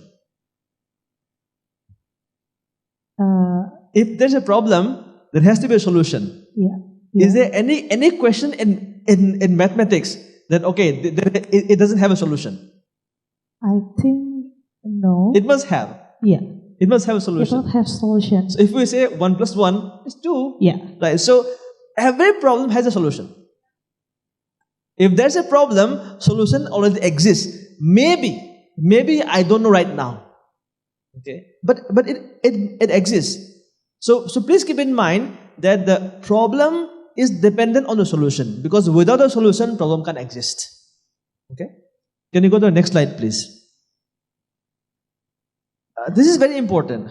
How we mismanage time, okay? Or how many times we find that, okay, I'm not able to use my time properly. Okay? So what happens is that in life we come to have some kind of association. We associate with people, we associate with things, we associate with the mind, our mind also. Okay? But it is said that if the mind is controlled, then the mind is your best friend. But if the mind is uncontrolled, it is your greatest enemy. It can finish you off. So association is very important. And because of the association, we start to contemplate. We think about certain things. And then we develop the desire. Okay? Or we say lust. Lust means lust for power, lust for money, lust for name from association. Like so many things. We develop the intense desire or craving to have something. But if we can't have it, the next, can you just click it? If we don't have our desire fulfilled, then we are frustrated. And then after frustration comes anger. The desire transforms to anger. And when we are angry, we're in delusion. Like we don't know what are we supposed to do or not. Then there is a bewilderment of memory. When you are angry, do you remember? This is my teacher, this is my friend, no, we can't remember. And in that condition, we lose intelligence. And when we lose intelligence, we tend to do many things which we are not supposed to do. Okay? So from where did it start? Next, please. We are supposed to strike here in association. Check your association with whom you are associating with, and it can change your life. Next slide, please. This is I'm going to present to you some findings of few scientists. This one we have this All India Students Conference on Science and Spiritual Quest every year. So these two scientists, they had their presentations. Next slide, please. So what they found is that in life sometimes we are in crisis. Okay? We can't help it. Like we saw that. Crisis will be there, anxiety will be there, stress will be there. Problem is what we do after that. Okay? When we are in crisis, when we are stressed, what do we do? Generally, we tend to sleep more, we tend to eat more, we tend to sleep less. And what do we eat? Do we eat healthy food? No, we don't. Okay? Then what happens? It spoils our life further. So what they found, according to the research, is that we have so many diseases like heart disease, cancer, depression, and they have a huge list. These are all related to stress, anxiety, depression, and all this. Okay. So what they found is that nowadays in our society there are so many advertisements, okay, to eat food, certain food, like highly processed food. They say if you order more, then you get this much discount, that thing, that. All right. So how many of you order from outside food? Like we call on the phone like that. So if we do that, nobody orders food from outside. Nobody eat junk food. Thank you very much. But if you do so, remember that these foods are less fiber. They have got less fiber, more carbohydrate, more salt, more sugar. It is all processed, trans fat. So many things are there. It disturbs the gut microbiome. We say in the intestine there are so many organisms, bacteria, so many things living there, and they help in so many ways in the body, like generating hormones in so many ways. You can check even the link I've given there. And so when we eat all these things, like when we are stressed out, we also tend to use intoxicants, smoking, or drinking, and so many things. But those things don't help. Okay? Because when we take too much of these intoxicants or too much of these things, it disturbs the internal homeostasis mechanism. Homeostasis means that it disturbs the internal balance of the body. Okay? And the disturbance is not only in this time. I mean, it is not only in my body. Can you go to the next slide, please? So it helps, like, it will affect your future generations as well. Okay, like your the way I am thinking now, the way I am trying to do things, it affects even my genes also. They found this. Okay. So what solutions can we try to attain? They found that when we meditate, when we we have some breathing exercise. I'm not going to go into details of it, but when we do that, it helps. They found that on a daily basis, an individual can have up to 70 to 90,000 thoughts in a day. And maximum of the thoughts are negative. We can check ourselves. Okay. So if we continue to ponder upon all those negative thoughts, it increases the stress levels in the body. Okay. So it is continually harming the internal balance of the body. So they said that this breathing can help. See, when you are angry, our breathing increases. Yes? We're angry, we're stressed. So when we hyperventilate, when we breathe more, it changes the internal structure. I mean, the internal balance. Then our stress level increases. So we can try to reverse it. If we slow down the breathing, our body becomes calm. Okay. So this is like we are just trying to reverse the problem on the problem itself. Right? And so what happens is that when you regulate the breathing, it can regulate your emotions also. Just try it. Early morning, try to get up and try to breathe calmly for 10-15 minutes, and you can see the difference yourself. The next slide, please. This is another study done by the Harvard School of Public Health. They also found that those who are religious or practicing some spirituality, religious in the sense they said that those who pray, those who meditate, those who come together like in the society, they tend to have lower depression, lower rate of suicide, drug abuse, or they have like strong family. They have more social support. Delinquency means in childhood they do crimes. So this crime rate is also reduced, lower rate of hypertension or maybe stroke and so on and so forth. I have just picked up a few. They did this research on almost like in different category. They took about 20 to 35,000 individuals. And they continued the research for about 15 to 30 years. It's amazing. So this was presented by the professor from Duke University. You can go to his site and check it. The next slide, please. So this kind of results are coming in. That when somebody is practicing spirituality or doing meditation and these things, it enhances the human values, such as forgiveness, honesty, self-discipline. What we do is that nowadays we cannot live without science and technology. Okay, even this hall, like all these equipments are from science.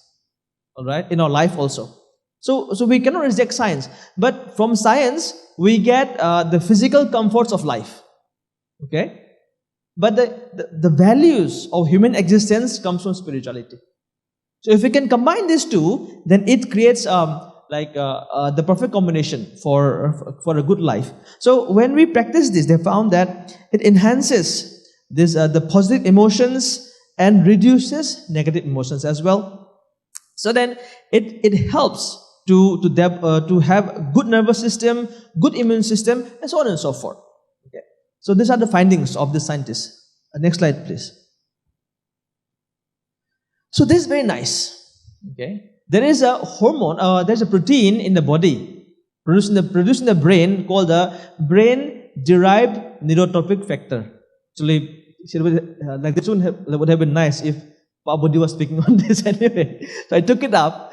So when we are depressed, when you are in anxiety, when you are depressed, this brain-derived neurotropic factor is reduced. This particular factor, it helps in developing brain growth, okay, like neuron growth. So when this is there, it helps us to develop memory, develop intelligence, okay, calm thinking. So all these are included in this. So how do we do this? They found that when we have intermittent fasting, if this compound is there in substantial quantity in the body, it helps to regulate the stress mechanism in the body. So they found that when we have intermittent fasting, are you aware of intermittent fasting? No? Okay, so intermittent fasting helps a lot. Exercise, or you can write down your activities, because it helps to activate the brain. Then, like Pak Budi mentioned, let go of things. If something was troubling you, let go of that. Learn to forgive. It helps also. Then keep yourself busy. The best thing in crisis, quarter life crisis, then there will be midlife crisis, then there will be old age crisis. So in all these crises in life, the best thing to do is that keep yourself busy. Okay? And learn new skills, of course. And all this, like you have good habit of eating, but if we don't develop these good habits, what happens is that they saw telomere. Telomere is do you know chromosome? The chromosome, N portion of chromosome is called the telomeres. So as a person ages, like as you become older, even the cells become older, the length of a telomere becomes reduced. So when we are stressed, too much stressed, then when we eat unhealthy food, we have unhealthy habits. Like we mentioned before, the length of the telomere tends to get shorter faster. So it means that you are aging more. Even though your physical age is less, okay, but your cells, everything are becoming more aged. So when we do intermittent fasting, exercise, all this, like we try to develop the BDNF, it keeps the telomere intact. That means you are remaining young. Okay. Then of course there are sleep disturbances. How many of you don't feel sleep get good sleep at night? Because this sleep, we think that, okay, as students in the university, we tend to have night out. Time is okay. That's fine. Okay. So students tend to sleep late at night. Do you sleep late? Yes. What time do you sleep? 1 o'clock, 2 o'clock? 11? 12? Okay, 3 o'clock. So, and what time you get up? Like, in general. If there's no class, bebas. Sleep. So, when we sleep, when we have sleep disturbance, if we don't sleep at night, sleep means our body has got a circadian clock, or we say biological clock, that the body recognizes when is the time to take rest and when the time to wake up. Okay. So when the sun sets, when outside it becomes dark, then we begin to yawn. I don't know what you say in Bahasa. The yawning. Right? Muap. So the body is telling that you have to wind down now. It's time to go into a rest mode. But we go on continuing with our work and so many other things. Then the body fails to recognize the time for it to take rest. The body is also a machine. We have the liver, the kidney, so many things so many organs in the body that helps in removal of toxins. Okay, but if they don't get rest, then they cannot remove the toxins in the body. The liver removes toxin when you are sleeping, when you are in deep sleep. The kidney recovers when you are in deep sleep. The brain recovers when you are in deep sleep. The DNA gets repaired when you are in deep sleep. But if you don't get sleep in proper time, then our body goes haywire. Okay? Then even though you are eating good food, even though you are like you may be sleeping, it doesn't help so much. Because sleeping, please remember, sleeping should be 11 p.m. to 1 a.m. There should be deep sleep. Okay? Then your body can cope up. All right. So can you go to the next slide, please? Okay. This is one small matrix, one small exercise actually. Okay, we call it the Eisenhower matrix for prioritizing our life. If there are important things and urgent things, do it now. Important, urgent, do it now. If it is important but not urgent, we can decide. Like, take a time when it is good to do it. If it is not important but urgent, you delegate to somebody. Right?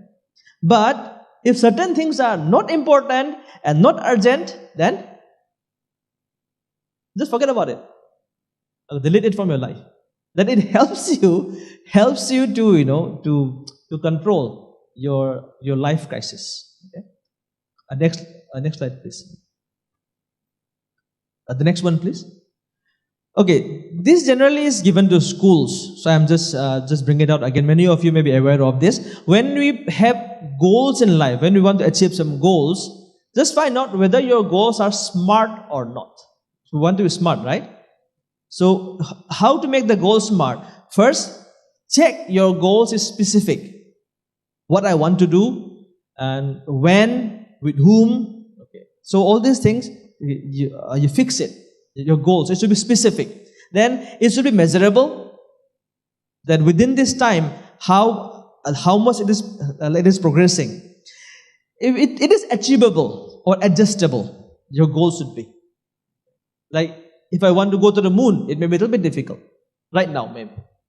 But if I want to climb Mount Bromo, then maybe possible. Alright?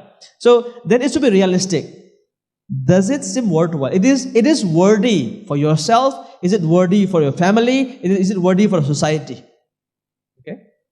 Then it is time bound. Can I accomplish this in time? Okay? Next slide, please. This is a real crisis. We talk about quarter life crisis, this crisis, but this is crisis. If the mind is not controlled. So, is the picture clear? We have some horses there, one driver is there, and a passenger is there on a chariot. So this is from the Upanishad in India. So the 5 horses, they represent the 5 senses. We have the eyes, ears, nose, tongue, and skin. Okay. With this, we try to go about and feel things. So the mind is the rope or the rein to control the horses. Okay. The driver is the intelligence, the chariot is the body, and the passenger is the soul, or me.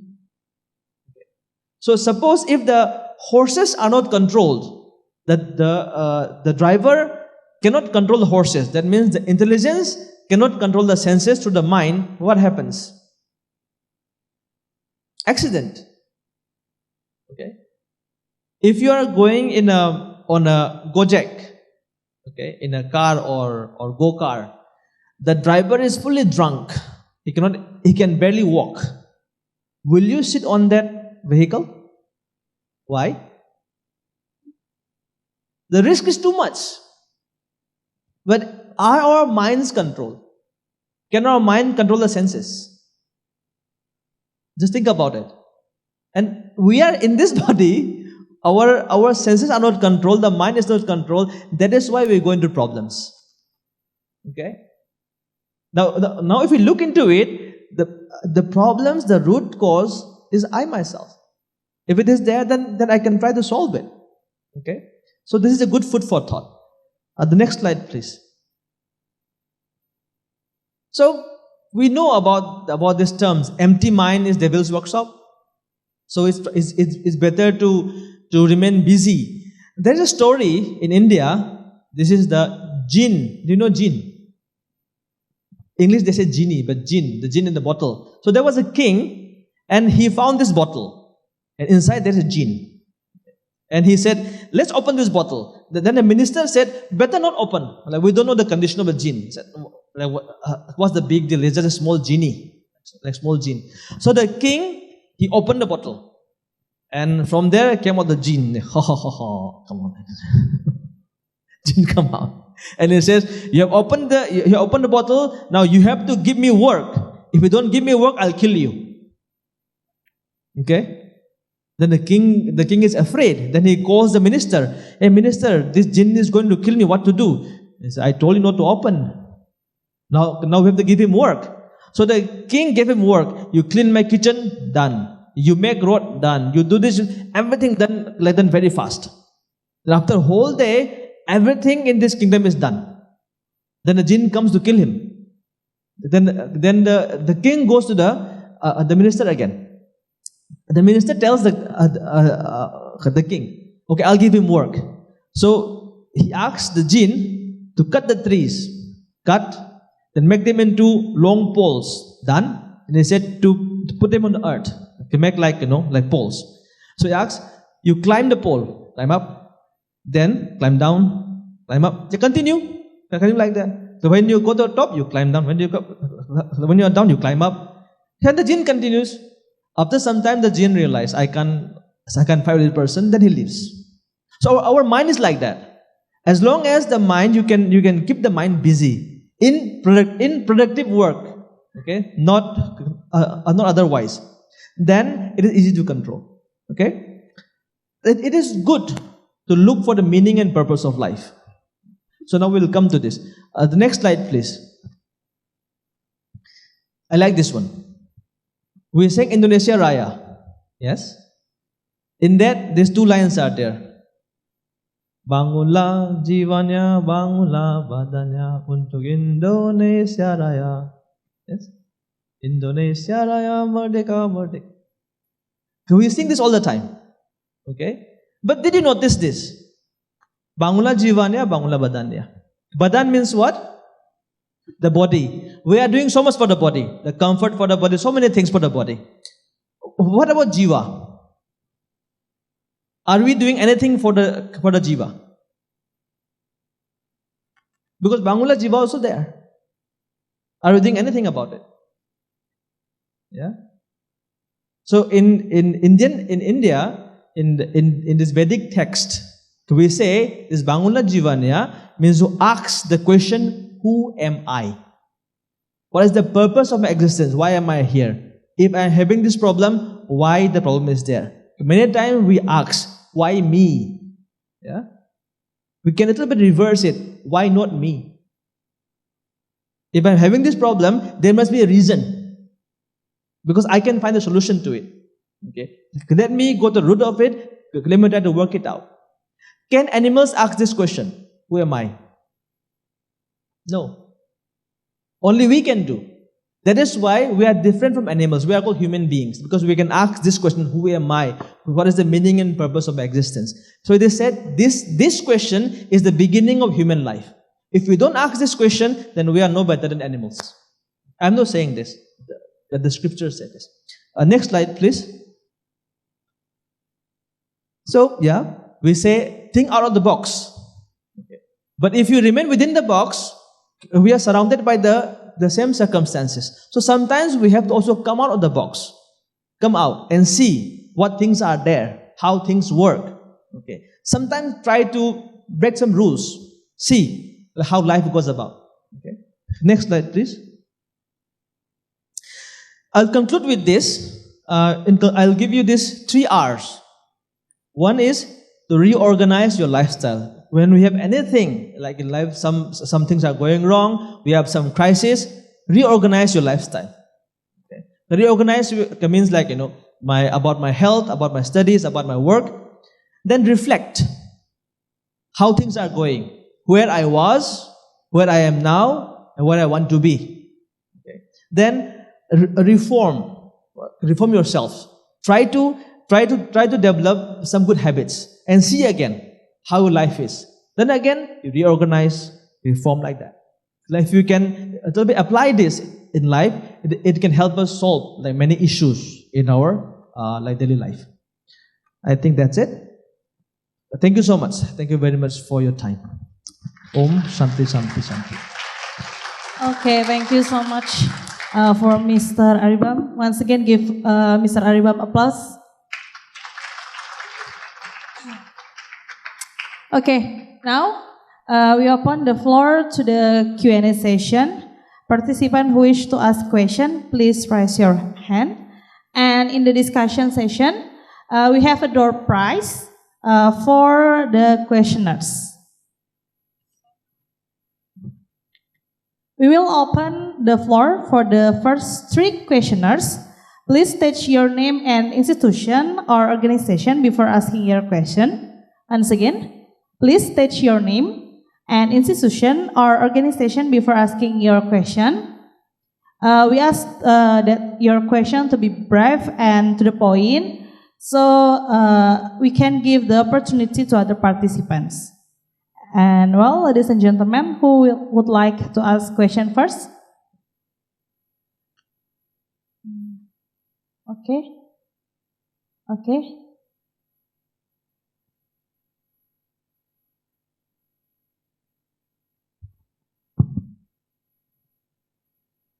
Okay, thank you for the opportunity given to me. Hello, let me introduce myself. My name is Putri Radani. I am a communication science student at Undiknas. So the question is for Mr. Budi or Pak Budi. Jadi dalam bahasa Indonesia tadi Bapak sempat sampaikan bahwa AI ini bisa menjadi suatu hal yang masalah bagi kita gitu, sehingga terbenak di pikiran saya pertanyaan gitu Pak, bukankah dengan adanya AI ini yang disampaikan tadi manusia akan semakin minder atau merasa mendapat tekanan yang semakin besar karena tantangan yang dihadapi bukan bersaing dengan manusia lain tapi malah dengan teknologi itu sendiri. So the English is, isn't it possible that with the extensions of AI, as Mr. Budi said, the human will become increasingly inferior or come under greater pressure because the challenges they face are not competing with other humans but with technology itself. Thank you. Thank you for good question. And the second one, we have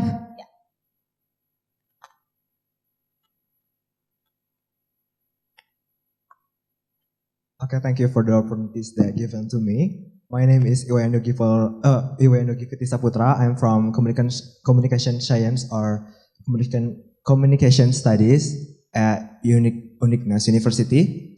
The question that I want to ask is, can I say in bahasa Indonesia for simple? Oke, jadi menurut saya kenapa kebanyakan yang mengalami quarter life crisis itu orang-orang yang di generasi milenial atau generasi Gen Z, karena melihat ke belakang gitu orang-orang yang di atas milenial Gen Z itu kayak ayah saya ataupun nenek saya dan yang lainnya itu mereka tidak pernah kepikiran tentang quarter life crisis. Apakah ini karena orang-orang karena adanya suatu karena adanya suatu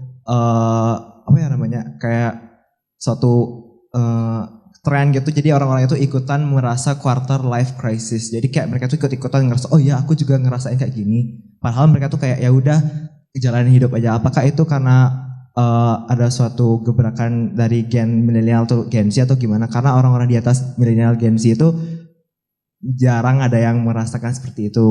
Saya juga pernah sempat nanya ke orang-orang yang di atas saya, mereka tuh mengatakan, kamu nggak usah deh ala-ala kayak gitu, jalanin aja hidup kamu gitu, kata ayah saya. Bisa ditanggapi tentang hal tersebut? Thank you. Thank you. And the next, okay.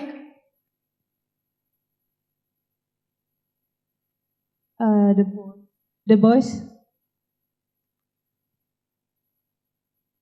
The boys.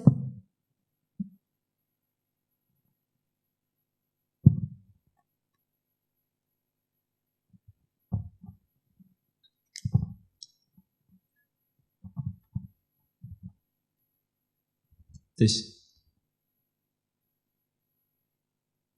Good afternoon, everyone. My name is Roy. I'm from Management International, and I want to ask Mr. Budi about a life crisis thing. He was saying about lower expectation.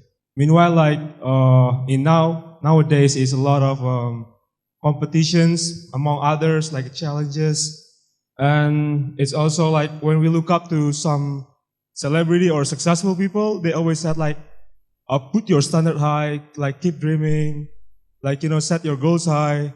And how do you reconcile, like, how do you like manage to lower your expectation? Meanwhile, how do I say? How do we compete if we lower our expectation, if we lower our goals? Something like that. Thank you. Okay, thank you for the questioners. And now, Mr. Budi, you can answer the question. Yeah. So the first question from Putri. Yes, I'll try to answer this question. How the AI, or how can the human compete with the AI? So I always believe that everything is new happen, the world will find the new balance. So I'm not worried that I will compete with the AI next time, but the world will create a new profession at this matter. For example, now we have a new career path is known as a prompt engineer. Anybody ever hear about the prompt engineer? So prompt engineer is basically a person that doing or know how to communicate with AI. So that's if you find at jobstreet.com or something, there's a lot. There's not few. Yeah, I found a few company. They are looking for the prompt engineer. So this engineer will have their way on how to maximizing the work of the AI itself. So I don't believe that we will compete with AI next time. What I believe that we have to make ourselves so we can control the AI, so can utilize AI and make our job getting easier. So I think that's my answer. Hopefully it's giving you a good perspective about this AI. It's not that scary actually, but in some condition we have to give some control to the AI. For example, like what Facebook did by shutting down their AI engine. And for the second question, I will try to add some. Maybe after this, Robin will answer the question as well. The question is why the boomers generation never have, the old generation never have like a quarter life crisis. His father never have like a quarter life crisis before. So what I believe that why my father never have some experience with quarter life crisis or midlife crisis, for example, because at that time there's no time to think about quarter life crisis. They are busy to find the way on how to survive. It's just like Robin said, just keep everything, make yourself is always busy. That's one way to avoid this quarter life crisis. So I think that's the reason why my father or your father never have this quarter life crisis before. So they're busy to find food. My father is coming from the like a farmer family. They doing their job just to survive. So they're not thinking how to become comfortable in their life.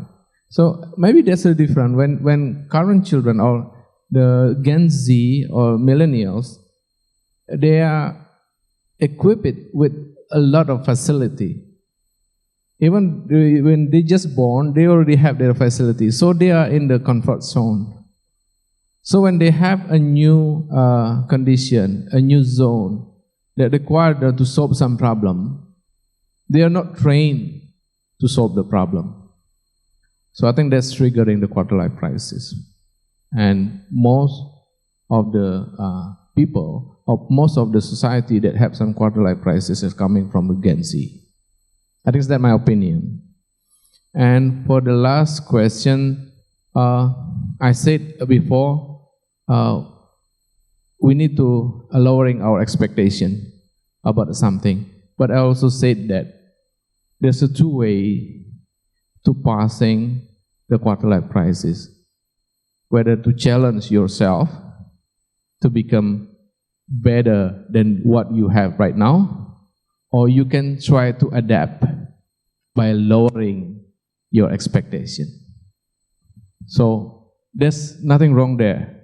If you challenge yourself to become a better format of you, there's also another way. But if you cannot achieve your goal after several times of attempt, then you need to thinking to lowering your expectation and set a new expectation and become realistic. Any choice that you have, any choice that you take, it will make a new form of you. Yeah, I hope that's answering your question, but if you still have a question, we can have another discussion after this. Robin? Which one I have to answer? Oh, about quarter life. Or why millennials have and the generations before they don't have. Well, thank you for the question. We generally discuss this topic with others also. If we go and look back to maybe if you say in your time, maybe say your grandparents, or if you have great-grandparents, if you are aware, how their lifestyles were. Okay. They are not dependent on mobile phones. They are not dependent on social media.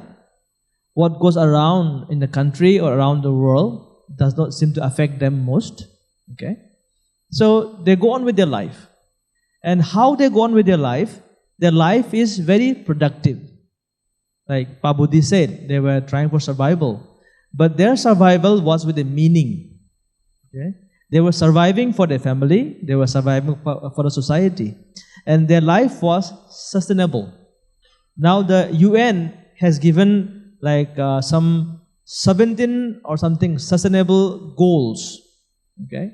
So why it is like that? Because we nowadays we do not know how to live sustainably. We live for ourselves, we don't live for others. Okay? So we have to be taught. You have to take care of nature, you have to do this, you have to do that. In those times, people knew those things. Okay? They were passing this from culture, from one generation to another generation. I would say, in Indonesia, I have been coming to Indonesia for the past 15 years now. Okay? So I have been going to different islands, meeting different people, seeing their culture. I strongly believe, that compared to other regions of the world, you are much, much less affected by quarter life crisis. Because you have your own family, okay? You have got a very strong community. And one thing I would just like to add is that nowadays, those who are parents, like new parents, I would say, when we were young, in our times, where we were taken care of more by our grandparents, our relatives, and very less by our own parents. Am I right or wrong? Yeah. So we know our grandparents more. We are more attached to them. Parents will be busy with their things. So when we have somebody to grow up with, somebody to look up to, somebody to learn from, we know how to deal with people, how to live with people. Okay? Because please remember that we are living beings. But nowadays we are surrounded by gadgets. We are surrounded by equipments which don't have life. And they cannot deal with me like Pak Budi was saying about AI, and somebody asks whether AI will take over. Yeah. So these are non-living. I'm sitting on a sofa, like very comfortable, like very nice. I have got AC, all these things. But suppose I'm alone here, and I have to stay here on my own all the time, all year round. Will you be happy? So would you prefer to stay with some discomfort, with some people around you, or stay on the sofa? That is where our crisis start. Okay. Because, please forgive me, nowadays we are more enamored by Western culture. The Western type of education, Western type of living, eating out. How many times do you eat food cooked by your mother or your parents? Then, do you develop a loving relationship with the person who provides you your food? No, it's just on the phone. You pay that person and that's it. Food doesn't have relationship. But when we cook the food, suppose I give one example to conclude. When you're tired from work, stressed out, you go back home and you find your mother or father or brother or sister waiting for you and said, I was waiting for you to eat together. Come, let's take food together. Do you think stress will be reduced? So, yeah, because personal touch is important in life. And in Bali, in Indonesia, this social culture is very strong. Wherever you go, it's like, the road is blocked. And they said, what's that? Ada upacara agama. Stop. And it is your family thing, but the whole community comes there. Yes or no? So these are ways. And I used to see my grandparents or my grandmother, whole day she's occupied from early morning, preparing breakfast for us, cleaning the compound, and sometimes making the fence, making a basket, doing something useful. So we should learn that. But to do that, you have to be happy. When you're happy, you get creative thoughts. And with creative thoughts, it becomes easier to handle this crisis. I hope that answers the question. If I were you, I would deal like that. Thank you so much. Thank you for the answer. Give applause for Mr. Budi and Mr. Aribam. The time still available, and so we open for 2 questioners again. And who wish to ask question?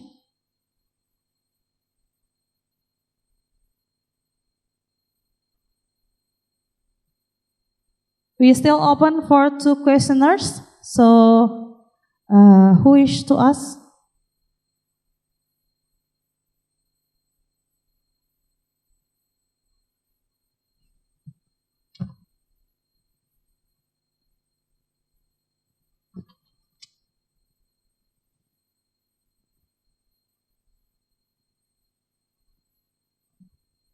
Okay.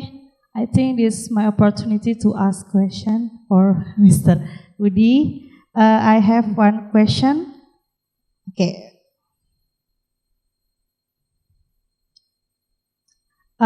You said that the term of quarter life crisis is in people age 20 to 29.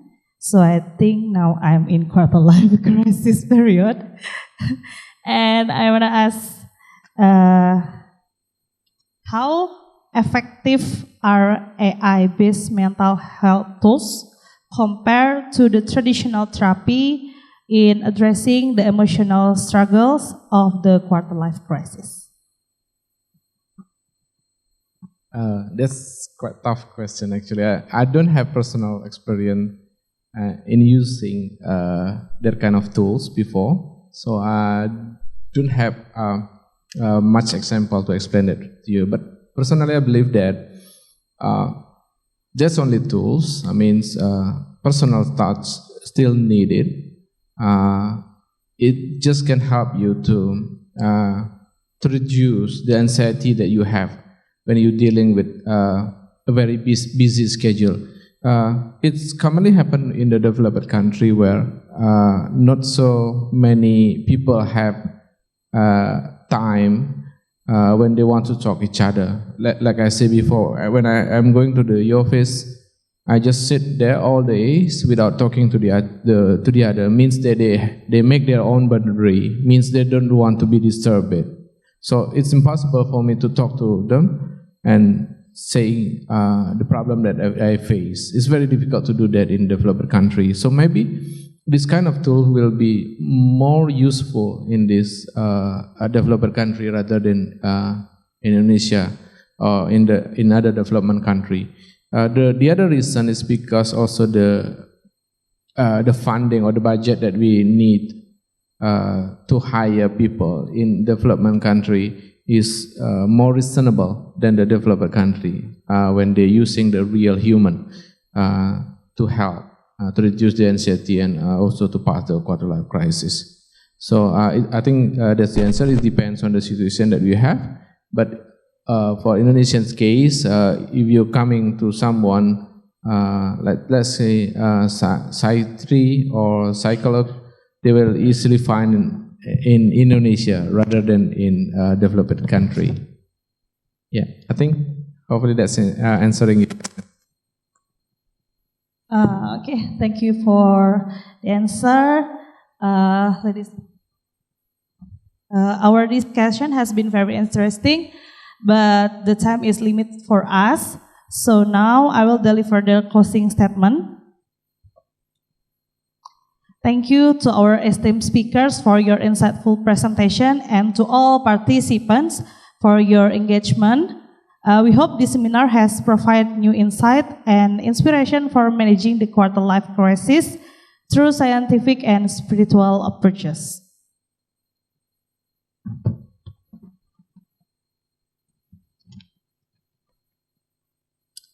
So the conclusion of the material that has been presented, we can take to the important point.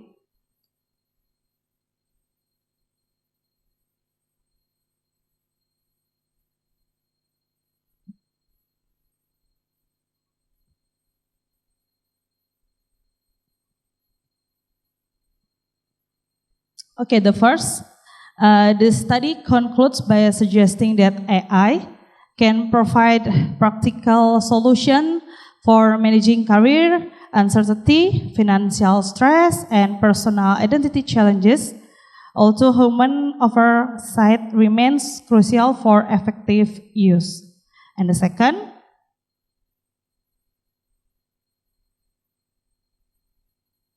in summary, the lifestyle choice such as diet, breathing regulation, and social support play significant roles in managing both physical and mental health, helping to reduce the risk of chronic disease. So hopefully the information that has been presented can provide new insight and be useful for us today. If you have further questions, do not hesitate to contact Mr. Budi and Mr. Aribam to or submit them through the channels provided. Once again, thank you for the attention and participant, all of the participants.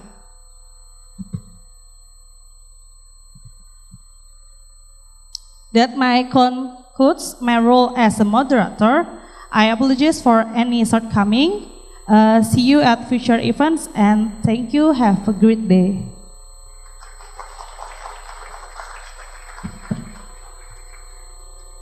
Okay, thank you, Ms. Ita, and also Mr. Aribam and Mr. Budi for the good discussion and insightful materials for today.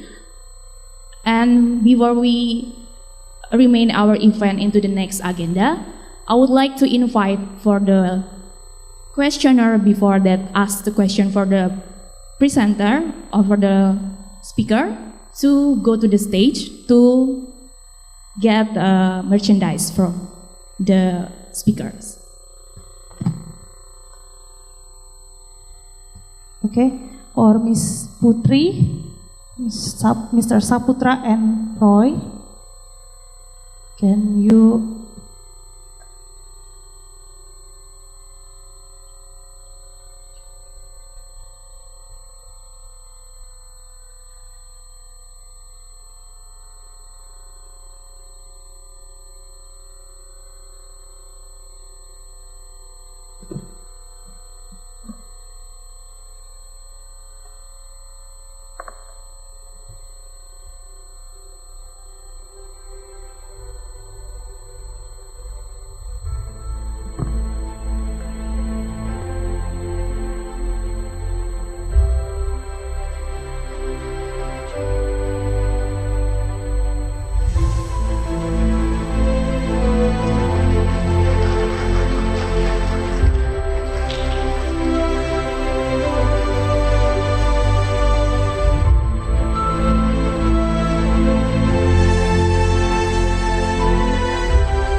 Okay, for the next agenda, before we end the session, for all the attendees, can scan the codes that will appear on the screen.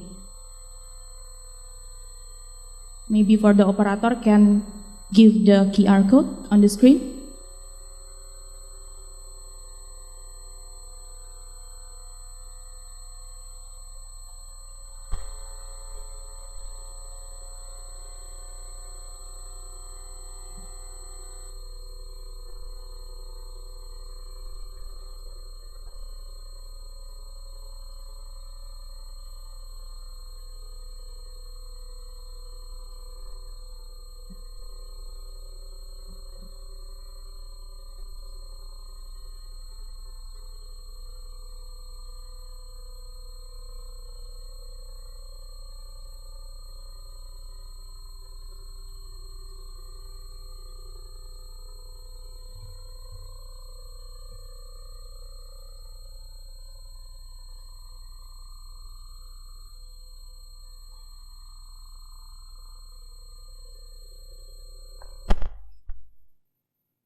Is everyone got the link? Okay.